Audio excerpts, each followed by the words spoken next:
तो ਤੁਹਾਨੂੰ ਸਾਰਿਆਂ ਨੂੰ ਜੀ ਆਇਆਂ। ਅੱਜ ਅਸੀਂ ਪੰਜਾਬ ਸੰਗੀਤ ਨਾਟਕ ਅਕੈਡਮੀ ਵੱਲੋਂ ਜਿਹੜੀ ਕਿ ਅਸੀਂ ਆਨਲਾਈਨ ਪ੍ਰੋਗਰਾਮਾਂ ਦੀ ਇੱਕ ਲੜੀ ਸ਼ੁਰੂ ਕੀਤੀ ਕਿ ਅਸੀਂ ਆਪਣੀ ਕ੍ਰੀਏਟਿਵ ਐਕਸਪ੍ਰੈਸ਼ਨ ਬਾਰੇ, ਕ੍ਰੀਏਟਿਵ ਐਕਸਪੀਰੀਅੰਸ ਬਾਰੇ ਅਸੀਂ ਗੱਲ ਕਰੀਏ ਔਰ ਜੋ ਕੁਝ ਵੀ ਲਿਖਿਆ ਜਾ ਰਿਹਾ, ਪੜ੍ਹਿਆ ਜਾ ਰਿਹਾ, ਸਾਡੇ ਰੰਗ ਤਜਰਬੇ ਨੇ ਉਹਨਾਂ ਬਾਰੇ ਅਸੀਂ ਕਲਾਕਾਰਾਂ ਬਾਰੇ, ਸੰਗੀਤ ਨ੍ਰਿਤ ਬਾਰੇ, ਰੰਗਮੰਚ ਦੇ ਕਲਾਕਾਰਾਂ ਦੇ ਜਿਹੜੇ ਸੰਘਰਸ਼ ਦੀ ਗਾਥਾ ਉਹ ਆਪਾਂ ਕਰਦੇ ਹਾਂ। ਪਰ ਜਿਹੜਾ ਸੋਮਵਾਰ ਦਾ ਦਿਨ ਹੈ ਇਹ ਅਸੀਂ ਰੱਖਿਆ ਹੋਇਆ ਸ਼੍ਰੀ ਗੁਰੂ ਤੇਗ ਬਹਾਦਰ ਜੀ ਦੇ 400 ਸਾਲਾਂ ਦੇ ਨਾਮ, ਕਿਉਂਕਿ ਇਸ ਸਾਲ ਸ਼੍ਰੀ ਗੁਰੂ ਤੇਗ ਬਹਾਦਰ ਜੀ ਦਾ 400 ਸਾਲਾ ਸ਼ਤਾਬਦੀ ਹੈ ਔਰ ਇਸ ਸ਼ਤਾਬਦੀ ਦੇ ਅਸੀਂ ਪ੍ਰੋਗਰਾਮ ਕਿਉਂਕਿ ਆਲਰੇਡੀ ਲਾਕਡਾਊਨ ਤੋਂ ਪਹਿਲਾਂ ਹੀ ਮਿੱਥੇ ਹੋਏ ਸੀ ਕਿ ਬਹੁਤ ਸਾਰੇ ਪ੍ਰੋਗਰਾਮ ਅਸੀਂ ਜਿਹੜੇ ਕਿ ਇਸ ਸਾਲ ਕਰਾਂਗੇ ਗੁਰੂ ਤੇਗ ਬਹਾਦਰ ਜੀ ਦੀ ਸ਼ਹਾਦਤ ਦੇ ਨਾਮ, ਉਹਨਾਂ ਦੀਆਂ ਸਾਰੀਆਂ ਸਫ਼ਰ ਦੀ ਜਿਹੜੀ ਬਾਤ ਪਾਉਂਦੇ ਹੋਏ ਪ੍ਰੋਗਰਾਮ ਹੈ ਉਹਨਾਂ ਦੇ ਅਸੀਂ ਗੱਲਬਾਤ ਕਰਦੇ ਰਵਾਂਗੇ। ਇਹ ਲਾਕਡਾਊਨ ਦੇ ਕਰਕੇ ਫਿਰ ਉਹ ਅਸੀਂ ਪ੍ਰੈਕਟੀਕਲੀ ਜਿਹੜੇ ਨਾਟਕ ਅਸੀਂ ਕਰਨੇ ਸੀ ਉਹ ਨਹੀਂ ਕਰ ਸਕੇ। ਸਟੇਜ ਤੇ ਜਿਹੜੇ ਅਸੀਂ ਗੀਤ, ਸੰਗੀਤ, ਵਾਰਾਂ, ਕਵੀਸ਼ਰੀਆਂ, ਢਾਡੀਆਂ ਦੇ ਰੰਗ ਦੇ ਵਿੱਚ ਜਾਂ ਲੋਕ ਸ਼ੈਲੀਆਂ ਦੇ ਵਿੱਚ ਗੁਰੂ ਤੇਗ ਬਹਾਦਰ ਜੀ ਦੀ ਸ਼ਹਾਦਤ ਨੂੰ ਕਿਵੇਂ ਰੂਪਮਾਨ ਕੀਤਾ ਗਿਆ ਹੈ ਉਸ ਨੂੰ ਅਸੀਂ ਪੇਸ਼ ਕਰਨਾ ਸੀ, ਪਰ ਉਹ ਇਹ ਲਾਕਡਾਊਨ ਕਰਕੇ ਸਟੇਜ ਵਾਲੇ ਅਸੀਂ ਕੰਮ ਜਿਹੜੇ ਉਹ ਨਹੀਂ ਕਰ ਸਕੇ।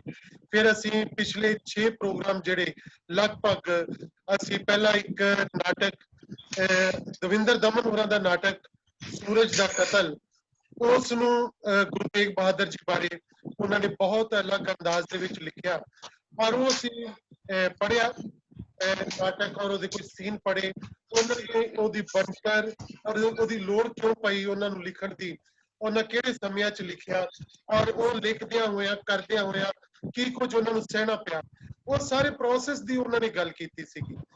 ਇਸੇ ਤਰ੍ਹਾਂ ਹੀ ਇੱਕ ਨਾਟਕ ਹੋਰ ਮੱਖਣ ਸ਼ਾਹ ਜਿਹੜਾ ਕਿ ਗੁਰਚਰਨ ਸਿੰਘ ਜਸੂਜਾ ਹੋਰਾਂ ਦਾ ਨਾਟਕ, ਉਹ ਡਾਕਟਰ ਸਾਹਿਬ ਸਿੰਘ ਹੋਰਾਂ ਨੇ ਉਹਨੂੰ ਆਪਣੇ ਅੰਦਾਜ਼ ਦੇ ਵਿੱਚ ਉਹਦੇ ਕੁਝ ਸੀਨ ਪੜ੍ਹੇ ਔਰ ਉਸ ਨਾਟਕ ਦੀ ਬਣਤਰ ਤੇ ਬੁਣਤਰ ਬਾਰੇ ਬਹੁਤ ਸਾਰੀਆਂ ਗੱਲਾਂ ਕੀਤੀਆਂ ਔਰ ਅਲੱਗ ਸ਼ੈਲੀ ਬਾਰੇ ਉਹਦੀਆਂ ਗੱਲਾਂ ਕੀਤੀਆਂ, ਉਹਦੇ ਪਾਤਰਾਂ ਦੇ ਬਾਰੇ ਗੱਲਾਂ ਕੀਤੀਆਂ ਕਿ ਗੁਰੂ ਤੇਗ ਬਹਾਦਰ ਜੀ ਦੀ ਉਸ ਕੁਰਬਾਨੀ ਨੂੰ, ਉਸ ਵੱਡਪਣ ਨੂੰ, ਉਹ ਸਾਰੇ ਸਫ਼ਰ ਨੂੰ ਕਿਵੇਂ ਉਹ ਪੇਸ਼ ਕਰਦਾ ਨਾਟਕ, ਉਹ ਮੱਖਣ ਸ਼ਾਹ ਦੇ ਰਾਹੀਂ ਸੋ ਉਹਦੀ ਗੱਲ ਹੋਈ।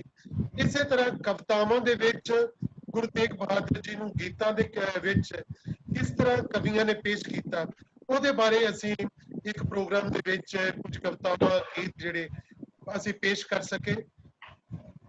ਇੱਕ ਪ੍ਰੋਗਰਾਮ ਅਸੀਂ ਬਿਲਕੁਲ ਸਮੁੱਚੇ ਰੂਪ ਵਿੱਚ ਜਿਹੜਾ ਸੀ ਉਹ ਅਸੀਂ ਕਵੀਸ਼ਰੀ ਦਾ ਪ੍ਰੋਗਰਾਮ ਪੇਸ਼ ਕੀਤਾ ਜਿਹਦੇ ਵਿੱਚ ਕਿ ਗੁਰੂ ਤੇਗ ਬਹਾਦਰ ਜੀ ਦੀ ਸ਼ਹਾਦਤ ਨੂੰ ਕਵੀਸ਼ਰੀ ਜਥਿਆਂ ਨੇ ਕਿਵੇਂ ਗਾਇਆ ਹੈ ਉਹ ਅਸੀਂ ਪੇਸ਼ ਕਰਦੇ ਰਹੇ। ਔਰ ਇੱਕ ਪ੍ਰੋਗਰਾਮ ਜਿਹੜਾ ਸੀ ਕਿ ਜਿਹੜੀਆਂ ਲੋਕ ਕਲਾਵਾਂ ਨੇ ਉਹਨਾਂ ਦੇ ਵਿੱਚ ਸ਼ਹਾਦਤਾਂ ਦੇ ਰੰਗ ਨੂੰ ਕਿਵੇਂ ਪੇਸ਼ ਕੀਤਾ ਗਿਆ ਹੈ। ਵੱਖ-ਵੱਖ ਲੋਕ ਕਲਾਵਾਂ ਚਾਹੇ ਸਾਡੀਆਂ ਲੋਕ ਬੋਲੀਆਂ ਨੇ, ਲੋਕ ਨਾਚ ਨੇ, ਲੋਕ ਗੀਤ ਨੇ ਔਰ ਉਹਨਾਂ ਦੇ ਵਿੱਚ ਸ਼ਹਾਦਤਾਂ ਦੇ ਰੰਗ ਕਿਵੇਂ ਪੇਸ਼ ਕੀਤੇ ਗਏ ਉਹਨਾਂ ਬਾਰੇ ਗੱਲ ਸਾਡੇ ਨਾਲ ਪ੍ਰੀਤਮ ਰੁਪਾਲ ਹੋਰਾਂ ਨੇ ਕੀਤੀ, ਕਿਉਂਕਿ ਉਹਨਾਂ ਦਾ ਬਹੁਤ ਕੰਮ ਹੈ ਲੋਕ ਕਲਾਵਾਂ ਦੇ ਬਾਰੇ 'ਚ ਤੇ ਉਹਨਾਂ ਨੇ ਉਹਦੇ ਬਾਰੇ ਬੜੀਆਂ ਖੂਬਸੂਰਤ ਗੱਲਾਂ ਕੀਤੀਆਂ ਔਰ ਸਾਨੂੰ ਕਈ ਨਵੇਂ ਸ਼ਹਾਦਤਾਂ ਦੇ ਰੰਗ ਬਾਰੇ, ਸ਼ਹਾਦਤ ਬਾਰੇ ਕਈ ਅਰਥ ਜਿਹੜੇ ਨਵੇਂ ਸਾਨੂੰ ਸਮਝ ਪਾਏ ਔਰ ਉਹਦੇ ਵਿੱਚ ਵੀ ਅਸੀਂ ਜਿਹੜੇ ਕਿ ਕਈ ਹੋਰ ਰੰਗ ਜਿਹੜੇ ਸੀਗੇ ਲੋਕ ਕਲਾਵਾਂ ਦੇ ਉਹਨਾਂ ਨੇ ਪੇਸ਼ ਕੀਤੇ ਉਹ ਅਸੀਂ ਸੁਣ ਸਕੇ, ਦੇਖ ਸਕੇ। ਸੋ ਅੱਜ ਜਿਹੜਾ ਅਸੀਂ ਇਸੇ ਸਫ਼ਰ ਦੀ ਬਾਤ ਪਾਉਂਦੇ ਹੋਏ ਸੀਸ ਨਾਟਕ ਬਾਰੇ ਗੱਲ ਕਰਾਂਗੇ। ਸੀਸ ਨਾਟਕ ਜੋ ਕਿ ਮੈਂ ਪਿਛਲੇ ਦਿਨੀ ਮੇਰਾ ਲੇਟੈਸਟ ਨਾਟਕ ਹੈ ਔਰ ਇਹ ਹੁਣੀ ਛਪ ਕੇ ਆਇਆ ਹੈ, ਲਾਕਡਾਊਨ ਦੇ ਦੌਰਾਨ ਹੀ ਮੈਂ ਲਿਖਿਆ ਔਰ ਉਸ ਤੋਂ ਬਾਅਦ ਛਪਣ ਲਈ ਗਿਆ, ਛਪ ਕੇ ਆ ਗਿਆ। ਕਿਤਾਬ ਦੇ ਰੂਪ 'ਚ ਮੈਂ ਪਹਿਲਾਂ ਵੀ ਇੰਟਰੋਡਿਊਸ ਕਰਾਈ ਸੀ। ਇਹ ਕਿਤਾਬ ਯਾਨੀ ਕਿ ਇਹ ਕਿਤਾਬ ਦਾ ਫਰੰਟ ਹੈ, ਇਹ ਗੁਰੂ ਤੇਗ ਬਹਾਦਰ ਜੀ ਬਾਰੇ ਇਹ ਨਾਟਕ ਸੀਸ ਜਿਹੜਾ ਕਿ ਪਿਛਲੇ ਦਿਨੀ ਛਪਿਆ ਔਰ ਇਸ ਨੂੰ ਪੜ੍ਹਨ ਤੋਂ ਬਾਅਦ ਕੁਝ ਦੋਸਤਾਂ ਨੇ, ਬਹੁਤ ਸਾਰਿਆਂ ਨੇ ਇਹਦੀ ਚਰਚਾ ਕੀਤੀ ਫੇਸਬੁੱਕ ਦੇ ਉੱਤੇ ਔਰ ਕੁਝ ਹੋਰਨਾਂ ਨੇ ਮੇਰੇ ਨਾਲ ਫੋਨ ਤੇ ਵੀ ਗੱਲ ਕੀਤੀ। ਅੱਜ ਸਾਡੇ ਨਾਲ ਪ੍ਰੋਫੈਸਰ ਬੀਨਾ ਅਰੋੜਾ HMV ਕਾਲਜ ਤੋਂ ਜੁੜੇ ਹੋਏ ਨੇ ਔਰ ਉਹਨਾਂ ਨੇ ਜਦੋਂ ਇਹ ਨਾਟਕ ਪੜ੍ਹਿਆ ਤੇ ਉਹ ਕਹਿੰਦੇ ਕਿ ਮੈਂ ਇਸ ਬਾਰੇ ਕੁਝ ਲਿਖਣਾ ਚਾਹੁੰਦੀ ਹਾਂ, ਜ਼ਰੂਰ ਇਹਦੇ ਬਾਰੇ ਗੱਲ ਕਰਾਂਗੀ ਤੇ ਲਿਖਾਂਗੇ। ਸੋ ਉਹਨਾਂ ਨੇ ਇਹਦੇ ਬਾਰੇ ਜਿੰਨਾ ਲਿਖਿਆ ਤੇ ਉਹਦੇ ਬਾਰੇ ਇਹਨਾਂ ਨੂੰ ਨਾ ਲਿੰਕ ਭੇਜ ਤੇ ਉਹ ਵੀ ਸਾਡੇ ਨਾਲ ਗੱਲ ਕਰਨਗੇ। ਸਾਡੇ ਬਹੁਤ ਪ੍ਰਸਿੱਧ ਕਹਾਣੀਕਾਰ ਨੇ ਗੁਰਮੀਤ ਕੜਿਆਲਵੀ, ਜਿਨ੍ਹਾਂ ਨੇ ਬਹੁਤ ਉੱਚ ਪਾਏ ਦੀਆਂ ਕਹਾਣੀਆਂ ਪੰਜਾਬੀ ਸਾਹਿਤ ਨੂੰ ਦਿੱਤੀਆਂ, ਔਰ ਉਹਨਾਂ ਦਾ ਨਾਟਕ ਜਗਤ ਨਾਲ, ਉਹਨਾਂ ਨੇ ਬੱਚਿਆਂ ਲਈ ਨਾਟਕ ਲਿਖੇ, ਔਰ ਨਾਟਕਕਾਰਾਂ ਨਾਲ, ਨਾਟਕ ਜਗਤ ਨਾਲ ਉਹਨਾਂ ਦਾ ਬੜਾ ਪਿਆਰ ਹੈ, ਮੋਹ ਹੈ। ਸੋ ਉਹਨਾਂ ਨੇ ਵੀ ਇਸ ਨਾਟਕ ਬਾਰੇ ਪਿਛਲੇ ਦਿਨੀ ਫੇਸਬੁੱਕ ਦੇ ਉੱਤੇ ਕਾਫੀ ਚਰਚਾ ਕੀਤੀ, ਔਰ ਇਹਦੇ ਕੁਝ ਅੰਸ਼ ਉਹਨਾਂ ਨੇ ਉਸ ਰੂਪ ਦੇ ਵਿੱਚ ਉਹਦੇ ਵਿੱਚ ਸਾਂਝੇ ਵੀ ਕੀਤੇ। ਔਰ ਉਹਨਾਂ ਨੂੰ ਜਦੋਂ ਪਤਾ ਲੱਗਾ ਕਿ ਇਹਦੇ ਬਾਰੇ ਅਸੀਂ ਗੱਲ ਕਰਾਂਗੇ, ਤੇ ਉਹ ਵੀ ਅੱਜ ਸਾਡੇ ਨਾਲ ਮੇਰੇ ਖਿਆਲ ਇੱਕ ਅੱਧੇ ਮਿੰਟ ਵਿੱਚ ਜੁੜ ਜਾਣਗੇ, ਕਿਸੇ ਮੀਟਿੰਗ ਵਿੱਚ ਸੀਗੇ, ਤੇ ਉਹ ਵੀ ਇਹਦੇ ਬਾਰੇ ਗੱਲ ਕਰਨਗੇ। ਇਹਦੇ ਕੁਝ ਅਸੀਂ ਸੀਨ ਜਿਹੜੇ ਅਸੀਂ ਪੜ੍ਹ ਕੇ ਵੀ ਸਾਂਝੇ ਕਰਾਂਗੇ ਤੁਹਾਡੇ ਨਾਲ। ਮੈਂ ਸਭ ਤੋਂ ਪਹਿਲੇ ਇਸ ਨਾਟਕ ਦੇ ਸਫ਼ਰ ਬਾਰੇ ਤੁਹਾਡੇ ਨਾਲ ਕੁਝ ਗੱਲਾਂ ਸਾਂਝੀਆਂ ਕਰਨੀਆਂ ਚਾਹੁੰਦਾ ਕਿ ਇਹ ਨਾਟਕ ਪਿਛਲੇ ਦਿਨੀ ਜਦੋਂ ਗੁਰੂ ਤੇਗ ਬਹਾਦਰ ਜੀ ਬਾਰੇ ਗੱਲ ਚੱਲ ਰਹੀ ਸੀ ਕਿ ਇਹ 400 ਸਾਲੇ ਬਾਰੇ ਗੱਲ ਚੱਲ ਰਹੀ ਸੀ, ਤਾਂ ਮੈਂ ਗੁਰੂ ਤੇਗ ਬਹਾਦਰ ਜੀ ਬਾਰੇ ਆਲਰੇਡੀ ਲਿਖੇ ਹੋਏ ਨਾਟਕ ਮੈਂ ਪੜ੍ਹਨੇ ਸ਼ੁਰੂ ਕੀਤੇ, ਕਿਉਂਕਿ ਮੈਂ ਨਾਟਕ ਖੇਡਣਾ ਚਾਹੁੰਦਾ ਸੀਗਾ। ਉਦੋਂ ਸ਼ਾਇਦ ਹਾਲੇ ਮੇਰਾ ਨਾਟਕ ਲਿਖਣ ਦਾ ਕੋਈ ਵਿਚਾਰ ਨਹੀਂ ਸੀ ਬਣਿਆ, ਪਰ ਮੈਂ ਸੋਚਿਆ ਕਿ ਮੈਂ ਦਵਿੰਦਰ ਦਮਨ ਹੋਰਾਂ ਦਾ ਨਾਟਕ ਪੜ੍ਹਾ, ਡਾਕਟਰ ਹਰਕਰਨ ਸਿੰਘ ਹੋਰਾਂ ਦਾ ਨਾਟਕ ਪੜ੍ਹਾ, ਭਾਜੀ ਗੁਰਸ਼ਰਨ ਸਿੰਘ ਹੋਰਾਂ ਦਾ ਨਾਟਕ ਪੜ੍ਹਾ, ਮੈਂ ਚੰਦਜੀਤ ਡਰੋਲੀ ਹੋਰਾਂ ਦਾ ਨਾਟਕ ਪੜ੍ਹਾ।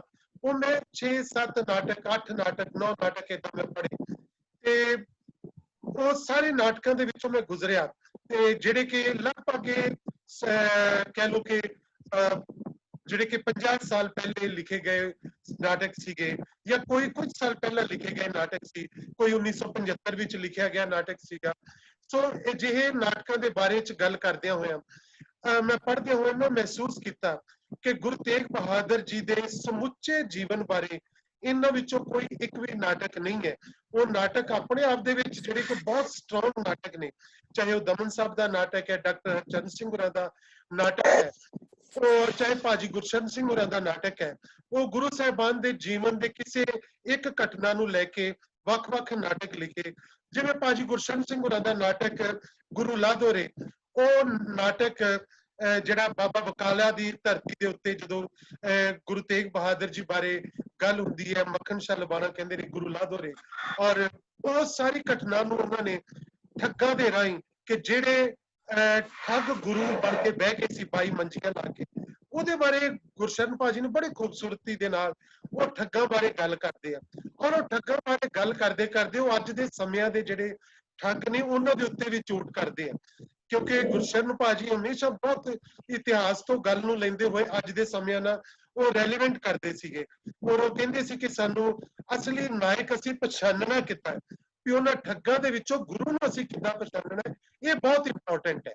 ਤੇ ਉਹਦੀ ਗੱਲ ਉਹਨਾਂ ਨੇ ਗੁਰੂ ਲਾਧੋਰੇ ਨਾਟਕ ਦੇ ਵਿੱਚ ਗੁਰਸ਼ਰਨ ਭਾਜੀ ਨੇ ਬੜੀ ਬੇਬਾਕੀ ਦੇ ਨਾਲ ਕੀਤੀ, ਔਰ ਉਸ ਦਾ ਜਿਹੜਾ ਦੂਜਾ ਪੜਾਅ ਉਹਨਾਂ ਨੇ ਤਲਵਾਰ ਦੇ ਗੱਲ ਕੀਤੀ, ਕਿ ਉਹਨਾਂ ਨੇ ਉਹ ਇੱਕ ਜਿਹੜਾ ਤਲਵਾਰਾਂ ਬਣਾਉਣ ਵਾਲਾ ਲੋਹਾਰ ਹੈ, ਉਹਦੇ ਰਾਹੀਂ ਉਹਨਾਂ ਗੱਲ ਕਰਦੇ ਆ ਕਿ ਇਹ ਤਲਵਾਰ ਜਿਹੜੀ ਹੈ, ਉਹ ਕਹਿੰਦੇ ਕਿ ਗੁਰੂ ਤੇਗ ਬਹਾਦਰ ਜੀ ਸੀਸ ਦੇਣ ਵਾਸਤੇ ਦਿੱਲੀ ਵੱਲ ਜਾ ਰਹੇ ਨੇ, ਪਰ ਉਸ ਤੋਂ ਪਹਿਲਾਂ ਉਹ ਜਿਹੜੀ ਤਲਵਾਰ ਹੈ, ਉਹ ਲੋਹਾਰ ਜਿਹੜਾ ਉਹਨਾਂ ਤੱਕ ਪਹੁੰਚਾਉਣੀ ਚਾਹੁੰਦਾ ਹੈ। ਕਹਿੰਦਾ ਕਿ ਉਹ ਤਲਵਾਰ ਬੇਸ਼ੱਕ ਨਾਲ ਨਾ ਲੈ ਕੇ ਜਾਣ, ਪਰ ਜਾਣ ਤੋਂ ਪਹਿਲਾਂ ਉਹ ਆਪਣੇ ਫਰਜ਼ੰਦ ਨੂੰ, ਅਗਲੀ ਪੀੜ੍ਹੀ ਨੂੰ ਦੇ ਕੇ ਜਾਣ, ਕਿਉਂਕਿ ਅਗਲੀ ਪੀੜ੍ਹੀ ਨੂੰ ਹੁਣ ਤਲਵਾਰ ਦੀ ਲੋੜ ਪੈਣੀ ਹੈ, ਕਿ ਜਦੋਂ ਅਸੀਂ ਕੁਰਬਾਨੀਆਂ ਦੇਣੀਆਂ ਨੇ ਉਸ ਤੋਂ ਬਾਅਦ ਤਲਵਾਰ ਦੀ ਲੋੜ ਵੀ ਪੈਣੀ ਹੈ।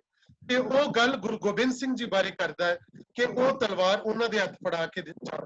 ਸੋ ਇਸ ਤਰ੍ਹਾਂ ਭਾਜੀ ਗੁਰਸ਼ਰਨ ਸਿੰਘ ਉਸ ਨਾਟਕ ਦੇ ਰਾਹੀਂ ਉਸ ਇੱਕ ਘਟਨਾ ਨੂੰ ਦਾ ਜ਼ਿਕਰ ਜਿਹੜਾ ਆਪਣੇ ਨਾਟਕ ਦੇ ਵਿੱਚ ਕਰਦੇ ਨੇ। ਇਸੇ ਤਰ੍ਹਾਂ ਡਾਕਟਰ ਹਰਚੰਦ ਸਿੰਘ ਹੋਰੀ ਜਿਹੜੀ ਗੱਲ ਚਾਂਦਨੀ ਚੌਕ ਦੇ ਵਿੱਚ ਘਟਨਾ ਵਾਪਰਦੀ ਹੈ, ਉਸ ਦੇ ਵਿੱਚ ਗੁਜ਼ਰਦੇ ਹੋਏ, ਔਰ ਉਸ ਤੋਂ ਬਾਅਦ ਜੋ ਲੱਖੀ ਨਗਾਈਆਂ ਪੂਰਾ ਨੂੰ ਪਕੜਿਆ ਜਾਂਦਾ ਹੈ ਤੇ ਉਹਨਾਂ ਦੇ ਉੱਤੇ ਤਸ਼ੱਦਦ ਕੀਤਾ ਜਾਂਦਾ ਹੈ, ਉਹਦੇ ਬਾਰੇ ਡਾਕਟਰ ਹਰਚੰਦ ਸਿੰਘ ਹੋਰੀ ਗੱਲ ਕਰਦੇ ਆ। ਸੇਮ ਇਸੇ ਤਰ੍ਹਾਂ ਜਿਹੜਾ ਕਿ ਇੱਕ ਹੋਰ ਨਾਟਕ ਹਿੰਦ ਦੀ ਚਾਦਰ, ਔਰ ਜਦੋਂ ਬਾਹੇ ਜਿਨ੍ਹਾਂ ਦੀ ਪਕੜੀਏ, ਇੱਕ ਨਾਟਕ ਹੋਰ ਅਲੱਗ ਰੂਪ ਵਿੱਚ ਮੈਂ ਦੇਖਿਆ ਜਿਹੜਾ ਕਿ ਪੜ੍ਹਿਆ, ਉਹ ਸਾਡੇ ਸਾਹਮਣੇ ਆਉਂਦਾ ਹੈ, ਉਹ ਡਾਕਟਰ ਸੁਪ੍ਰਭਾ ਆਰਿਆ ਦਾ ਲਿਖਿਆ ਹੋਇਆ। ਉਹ ਹਾਲਾਂਕਿ ਹਿੰਦੀ ਦੇ ਉਹ ਸਾਡੇ ਟੀਚਰ ਰਹੇ ਨੇ ਕਿਸੇ ਸਮਿਆਂ 'ਚ, ਔਰ ਉਹਨਾਂ ਨੇ ਸਾਨੂੰ ਨਾਟਕ ਦੀ ਜਾਗ ਲਾਈ। ਉਹ ਸਾਡੇ, ਮੈਂ ਕਹਿੰਦਾ ਨਾ, ਸਾਡੇ ਗੁਰੂ ਮਾਂ ਨੇ। और उन्होंने नाटक लिखे भी। पर उन्होंने नाटक ਨੂੰ ਜਦੋਂ ਕਸ਼ਮੀਰੀ ਪੰਡਤਾਂ ਦੀ ਜੋ ਅੱਜ ਦੇ ਸਮਿਆਂ ਵਿੱਚ ਹਾਲਤ ਹੈ, ਜਦੋਂ ਉਹ ਕਸ਼ਮੀਰ ਛੱਡ ਕੇ ਜਾ ਰਹੇ ਸੀ, ਉਦੋਂ ਉਹਨਾਂ ਨੇ ਗੁਰੂ ਤੇਗ ਬਹਾਦਰ ਜੀ ਦੇ ਸੰਦਰਭ ਦੇ ਵਿੱਚ ਉਸ ਨਾਟਕ ਨੂੰ ਜਿਹੜਾ ਸਿਰਜਿਆ। ਔਰ ਉਹਨਾਂ ਨੇ ਗੁਰੂ ਤੇਗ ਬਹਾਦਰ ਜੀ ਦੀ ਉਸ ਵੇਲੇ ਦੀਆਂ ਘਟਨਾਵਾਂ ਨੂੰ ਲੈ ਕੇ ਔਰ ਅੱਜ ਦੇ ਸਮੇਂ ਦੀਆਂ ਘਟਨਾਵਾਂ ਨੂੰ ਲੈ ਕੇ ਉਸ ਨਾਟਕ ਦੀ ਜਿਹੜੀ ਸਿਰਜਣਾ ਕੀਤੀ। ਔਰ ਉਹ ਨਾਟਕ ਇਸ ਤਰ੍ਹਾਂ ਬਣਿਆ। मैं पर जो इन्हां सारे चीज़ों के विचों गुजरिया तो मैनूं लगा कि गुरु तेग बहादुर जी की जिहड़ी कुर्बानी है वो बड़े पड़ावां दे विचों होके गुजरती है। गुरु तेग बहादुर कुर्बानी लई कोई रातों रात तैयार नहीं हो जाते, वो बड़े वरे लगते ने उस कुर्बानी लई तैयार होण लगे। उन्होंने जिहड़ी तपस्या की 20 साल की भोरे दे विच रह के श्री गुरु हरगोबिंद साहब जिहड़े कि उन्होंने कि अपने तो बाद गुरगद्दी नहीं देंदे, उन्होंने तो बाद गुरु हर राय जी, फिर गुरु हरकृष्ण जी, फिर गुरु तेग बहादुर जी नूं गद्दी मिलती है। भी ये किहड़े कारण सीगे कि उदों वो जिहड़े कि उन्हां नूं फिर बाद विच आके गद्दी मिलती है। और इन्हां समयां दे विच जिवें कि असीं तलवार नूं चंडदे हां तिखी हुंदी है, उसे तरह गुरु तेग बहादुर जी अपनी जिहड़ा कि भगती दे राहीं वो अपनी अंदरली शक्ति नूं इकट्ठियां कर रहे सी कि उन्होंने कुर्बानी देनी सी। उन्होंने पता सी कि समा आने वाला है, ये जुल्म वधना ही वधना है। जदों गुरु अर्जन देव जी नूं तत्ती तवी दे उत्ते शहीद किया जा सकता है, और उस तो बाद गुरु हरगोबिंद साहब जदों कि 2 तलवारां मीरी पीरी दियां पहनदे ने, और उन्होंने पता कि ये प्रोसेस हुण अगे तुरना ही तुरना है, सानू जुल्म दे नाल टक्कर लैनी पैनी है और ਉਹਦੇ ਲਈ ਤਿਆਰੀ करनी पैनी, उत्ते कुर्बानियां भी देनियां पैणीਆਂ। और वो कुर्बानियां दी जिहड़ी गाथा फिर उस नूं अगे तोरदे ने। फिर मैनूं लगा कि इस नूं उन्हां दे जन्म वेले तो ही क्यों ना शुरुआत की जाए। ते मैं जदों इस सीस नाटक बारे शुरुआत की, मैं बहुत बेशुमार गुरु तेग बहादुर जी बारे बहुत सारा लिटरेचर पढ़िया, बहुत सारिया होर धार्मिक पुस्तकां, गुरु साहबान दा जीवन, ईवन मैं इंद्रजीत सिंह तुलसी होरां ने बड़ा महाकाव्य लिखिया गुरु गोबिंद सिंह जी बारे, मैं ओदे विचों भी गुजरिया। इंद्रजीत सिंह गोगोआणी होरां ने बड़ा कुछ लिखिया, मैं ओदे विचों गुजरिया। मैं अपने दान सिंह कोमल होरां ने बहुत सारिया कवितावां, गीत, उन्हां दी काव्यता दा बड़ा वखरा रंग है, मैं ओदे विचों भी गुजरदा रहा। मैं ढाडी सोहण सिंह सीतल होरां दीयां वारां पढ़ियां, मीनस कि उन्होंने बहुत सारिया वारां लिखियां ने, उन्हां दीयां वारां दे विच किहड़ा रंग झलकदा है। सो मैं अपने इस प्रोसेस नूं शुरू करन तो पहले मैं उस इतिहास दे विचों दी गुजरदा होया, उस सारे इतिहास नूं पढ़दा होया, फिर मैनूं ताकत मिली कि हाँ कि मैं इस नाटक दी बनतर जिहड़ी इदां बनावां। फिर मेरे सामने ये सवाल सी कि मैं इस नाटक दे विच, क्योंकि असीं गुरु तेग बहादुर जी नूं या किसी भी गुरु साहबान नूं या उन्हां दे परिवार दे किसी भी मैंबर नूं असीं नायक या किसी भी रूप दे विच पेश नहीं कर सकदे। ये साडी धार्मिक मर्यादा है और ਉਹਦੇ ਬਾਰੇ ਸਾਨੂੰ ਸੁਚੇਤ ਵੀ ਰਹਿਣਾ ਚਾਹੀਦਾ ਹੈ। ਔਰ ਅਸੀਂ ਹਮੇਸ਼ਾ ਸਾਰੇ ਜਿਹੜੇ ਨਾਟਕ ਅਸੀਂ ਕੀਤੇ ਵੀ ਹੈ ਸਿੱਖ ਗੁਰੂ ਸਾਹਿਬਾਨ ਬਾਰੇ, ਉਹਨਾਂ ਦੇ ਵਿੱਚ ਹਮੇਸ਼ਾ ਅਸੀਂ ਇਹ ਧਿਆਨ ਰੱਖਿਆ ਕਿ ਅਸੀਂ ਆਪਣੇ ਗੁਰੂ ਸਾਹਿਬਾਨ ਨੂੰ ਜਾਂ ਅਸੀਂ ਉਹਨਾਂ ਦੇ ਕਿਸੇ ਪਰਿਵਾਰਕ ਮੈਂਬਰ ਨੂੰ ਉਹਦੇ ਵਿੱਚ ਪੇਸ਼ ਨਾ ਕਰੀਏ।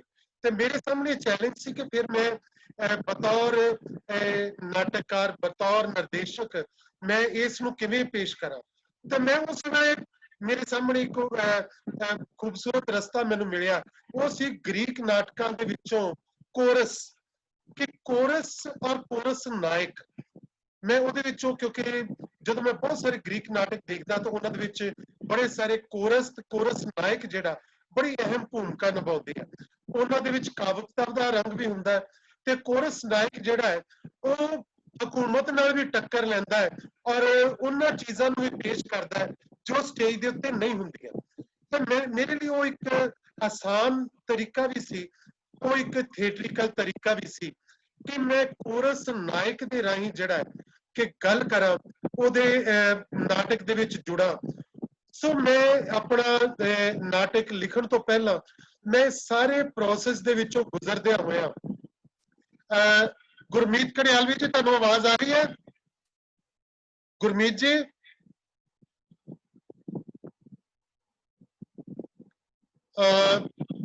गुरमीत कड़ियालवी, ਤੁਹਾਨੂੰ ਆਵਾਜ਼ ਆ ਰਹੀ ਹੈ? ਤੁਸੀਂ ਬਹਿ ਜਾਓ ਕਿਸੇ ਇੱਕ ਜਗ੍ਹਾ।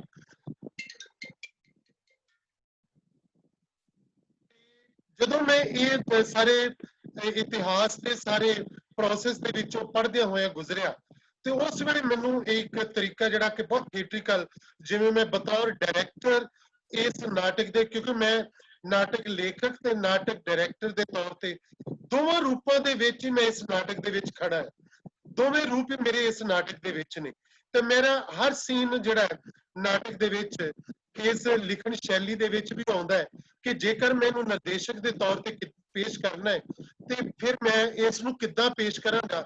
ਮੈਂ ਇਹਨਾਂ ਨਾਟਕਾਂ ਦੇ ਸੀਨਾਂ ਨੂੰ ਮੈਂ ਲਿਖਿਆ, ਕੱਟਿਆ, ਵੱਟਿਆ, ਛੋਟਾ ਵੱਡਾ ਕੀਤਾ ਔਰ ਉਸ ਤਰ੍ਹਾਂ ਹੀ ਕੀਤਾ ਜਿਸ ਤਰ੍ਹਾਂ ਮੈਂ ਉਹਨਾਂ ਨੂੰ ਪੇਸ਼ ਕਰਨਾ ਸੀਗਾ, ਕਿਉਂਕਿ ਮੈਂ ਨਿਰਦੇਸ਼ਕ ਵੀ ਹਾਂ। ਸੋ ਮੈਂ ਨਾਟਕਕਾਰ, ਨਿਰਦੇਸ਼ਕ ਦੋਨਾਂ ਦਾ ਰੂਪ ਜਿਹੜਾ ਇਸ ਨਾਟਕ ਦੇ ਵਿੱਚ ਸ਼ਾਮਲ ਕੀਤਾ। ਇਸੇ ਕਰਕੇ ਮੇਰਾ ਜਿਹੜਾ ਕੋਰਸ ਦਾ ਨਾਇਕ ਜਿਹੜਾ ਹੈ ਉਹ ਕਾਫੀ ਇਹਦੇ ਵਿੱਚ ਸਟਰੋਂਗ ਇੱਕ ਪਾਤਰ ਬਣ ਕੇ ਜਿਹੜਾ ਕਿ ਉਹ ਅੱਗੇ ਆਉਂਦਾ ਹੈ। ਸੋ ਮੈਂ ਇਹਦੇ ਵਿੱਚ ਕਈ ਅਜਿਹੀਆਂ ਘਟਨਾਵਾਂ ਉਹਨਾਂ ਦੇ ਜਨਮ ਸਮੇਂ ਤੋਂ ਕਿ ਗੁਰੂ ਤੇਗ ਬਹਾਦਰ ਜੀ ਦਾ ਜਿਹੜਾ ਸਫ਼ਰ ਹੈ ਕਿ ਉਹ ਤੇਗ ਮੱਲ ਤੋਂ ਉਹ ਤੇਗ ਬਹਾਦਰ ਕਿਵੇਂ ਬਣੇ, ਉਹ ਗੁਰੂ ਹਰਗੋਬਿੰਦ ਸਾਹਿਬ ਨੇ ਜਿਹੜੀਆਂ ਜੰਗਾਂ ਲੜੀਆਂ ਉਹਨਾਂ ਦੇ ਵਿੱਚ ਗੁਰੂ ਤੇਗ ਬਹਾਦਰ ਜੀ ਨੇ 14 ਸਾਲ ਦੀ ਉਮਰ ਦੇ ਵਿੱਚ ਕਰਤਾਰਪੁਰ ਵਾਲੀ ਜੰਗ ਦੇ ਵਿੱਚ ਜੋ ਉਹਨਾਂ ਨੇ ਯੁੱਧ ਦੇ ਵਿੱਚ ਉਹਨਾਂ ਨੇ ਤਲਵਾਰ ਦਾ ਜੌਹਰ ਦਿਖਾਇਆ, ਉਸ ਨੂੰ ਦੇਖਦੇ ਹੋਏ ਕਿਵੇਂ ਗੁਰੂ ਹਰਗੋਬਿੰਦ ਸਾਹਿਬ ਨੇ ਉਹਨਾਂ ਨੂੰ ਤਿਆਗਰਾਜ, ਤੇਗ ਮੱਲ ਔਰ ਉਹਨਾਂ ਨੇ ਕਿਹਾ ਤੂੰ ਤੇਗ ਬਹਾਦਰ ਹੈ। ਸੋ ਤੇਗ ਬਹਾਦਰ ਦਾ ਜਿਹੜਾ ਰੂਪ ਔਰ ਤੇਗ ਬਹਾਦਰ ਦਾ ਨਾਮ ਉਹਨਾਂ ਨੂੰ ਕਿਵੇਂ ਮਿਲਦਾ ਉਹ ਮੈਂ ਉਸ ਤੋਂ ਅਗਲੇ ਪੜਾਅ ਦੇ ਵਿੱਚ ਜਾਣਾ। ਸੋ ਉਹਨਾਂ ਨੇ ਬਹੁਤ ਸਾਰੀਆਂ ਜਿਹੜੀਆਂ ਉਹਨਾਂ ਦੇ ਕਿ ਇਸ ਨਾਟਕ ਵਿੱਚ ਤੁਸੀਂ ਜਨਮ ਸਮੇਂ ਗੁਰੂ ਕੇ ਮਹਿਲ ਜਿਹੜੀ ਕਿ ਅੰਮ੍ਰਿਤਸਰ ਦੇ ਵਿੱਚ ਹੈ ਕਿ ਉਹ ਗੁਰੂ ਕੇ ਮਹਿਲ ਕਿਉਂ ਨੇ, ਉਹ ਇਹਦੇ ਵਿੱਚ ਨਾਟਕ ਦੇ ਵਿੱਚ ਮੈਂ ਕਾਫੀ ਵਿਸਥਾਰ ਨਾਲ ਉਹਦੇ ਬਾਰੇ ਗੱਲ ਕਰਦਾ। ਗੁਰੂ ਹਰਗੋਬਿੰਦ ਸਾਹਿਬ ਜੀ ਵੱਲੋਂ ਲੜੇ ਯੁੱਧਾਂ ਦਾ ਵੇਰਵਾ, ਤਿਆਗ ਮੱਲ ਤੋਂ ਤੇਗ ਬਹਾਦਰ ਬਣਨ ਤੱਕ ਦਾ ਸਫ਼ਰ, ਫਿਰ ਬਾਬਾ ਬਕਾਲਾ ਸਾਹਿਬ ਵਿਖੇ 20 ਸਾਲ ਦੀ ਜਿਹੜੀ ਤਪੱਸਿਆ, ਉਸ ਦਾ ਪੂਰਾ ਸਫ਼ਰ ਜਿਹੜਾ, ਫਿਰ ਤੇਗ ਬਹਾਦਰ ਤੋਂ ਗੁਰੂ ਤੇਗ ਬਹਾਦਰ ਜਿਹੜਾ ਗੁਰੂ ਤੇਗ ਬਹਾਦਰ ਤੋਂ ਗੁਰੂ ਤੇਗ ਬਹਾਦਰ ਬਣਨ ਦਾ ਸਫ਼ਰ ਜਿਹੜਾ, ਉਹ ਜਿਹੜੀ ਯਾਤਰਾ ਹੈ ਉਹ ਗੁਰੂ ਲਾਧੋਰੇ ਤੱਕ ਜਿਹੜੀ ਕਿੱਦਾਂ ਪਹੁੰਚਦੀ ਹੈ ਤੇ ਫਿਰ ਉਹ ਗੁਰੂ ਤੇਗ ਬਹਾਦਰ ਬਣਦੇ ਨੇ। ਸੋ ਇੱਕ ਲੰਮਾ ਸਫ਼ਰ ਹੈ ਜਿਹੜਾ ਗੁਰੂ ਤੇਗ ਬਹਾਦਰ ਜੀ ਜਿਹੜਾ ਕਿ ਤੈਅ ਕਰਦੇ ਨੇ ਔਰ ਇਹਦੇ ਵਿੱਚ ਜਿਹੜੀਆਂ ਠੱਗਾਂ ਬਾਰੇ ਸੀਨ, ਅੰਮ੍ਰਿਤਸਰ ਤੋਂ ਫਿਰ ਉਹ ਬਾਬਾ ਬਕਾਲਾ ਤੋਂ ਅੰਮ੍ਰਿਤਸਰ ਜਾਂਦੇ ਆ ਔਰ ਜਦੋਂ ਜਾਂਦੇ ਆ ਤੇ ਜਿਵੇਂ ਕਿ ਬਹੁਤ ਸਾਰੇ ਅੱਜ ਦੇ ਸਮਿਆਂ ਦੇ ਨਾਲ ਉਹ ਸੀਨ ਵੀ ਬੜਾ ਢੁੱਕਦਾ ਹੈ ਕਿ ਮਹੰਤ ਜਿਹੜੇ ਆ ਉਹ ਕਿਵੇਂ ਸ਼੍ਰੀ ਹਰਿਮੰਦਰ ਸਾਹਿਬ ਦੇ ਦਰਵਾਜ਼ੇ ਬੰਦ ਕਰ ਦਿੰਦੇ ਆ ਤੇ ਉਸ ਵੇਲੇ ਇੱਕ ਮਾਈ ਹਰੋ ਜਿਹੜੀ ਹੈ ਉਹ ਆ ਕੇ ਗੁਰੂ ਜੀ ਨੂੰ ਜਿਹੜੀ ਕਿ ਉਹ ਵੱਲੇ ਪਿੰਡ ਤੋਂ ਆ ਕੇ ਕਹਿੰਦੇ ਕਿ ਤੁਸੀਂ ਸਾਡੇ ਕਿ ਮਾਈਆਂ ਕਿ ਉਹਦੇ ਵਿੱਚ ਔਰਤਾਂ ਦੀ ਜਿਹੜੀ ਇੰਪੋਰਟੈਂਸ ਹੈ ਕਿ ਉਹ ਕਿਵੇਂ ਗੁਰੂ ਜੀ ਉਹਨਾਂ ਦਾ ਕਹਿਣਾ ਮੰਨ ਕੇ ਤੇ ਵੱਲੇ ਪਿੰਡ ਵਿੱਚ ਜਾਂਦੇ ਤੇ ਮਾਈਆਂ ਰੱਬ ਰਜਾਈਆਂ ਉਹਦੀ ਵੀ ਗੱਲ ਕਰਦੇ। ਇਸ ਤੋਂ ਪਹਿਲੇ ਕਿ ਮੈਂ ਬਾਕੀ ਕੋਈ ਅਸੀਂ ਹੋਰ ਗੱਲ ਕਰੀਏ, ਮੈਂ ਚਾਹਾਂਗਾ ਕਿ ਜਿਹੜਾ ਠੱਗਾਂ ਵਾਲਾ ਸੀਨ ਹੈ ਉਹ ਤੁਹਾਡੇ ਨਾਲ ਮੈਂ ਸਾਂਝਾ ਕਰਾਂ। ਉਹ ਸਾਡੇ ਦੋ ਕਲਾਕਾਰ ਜਿਹੜੇ ਆ ਉਹ ਤੁਹਾਡੇ ਨਾਲ ਸੀਨ ਇੱਕ ਸਾਂਝਾ ਕਰਨਗੇ। ਵਿਸ਼ੂ ਤੁਹਾਡਾ ਮਾਈਕ ਆਨ ਹੈ?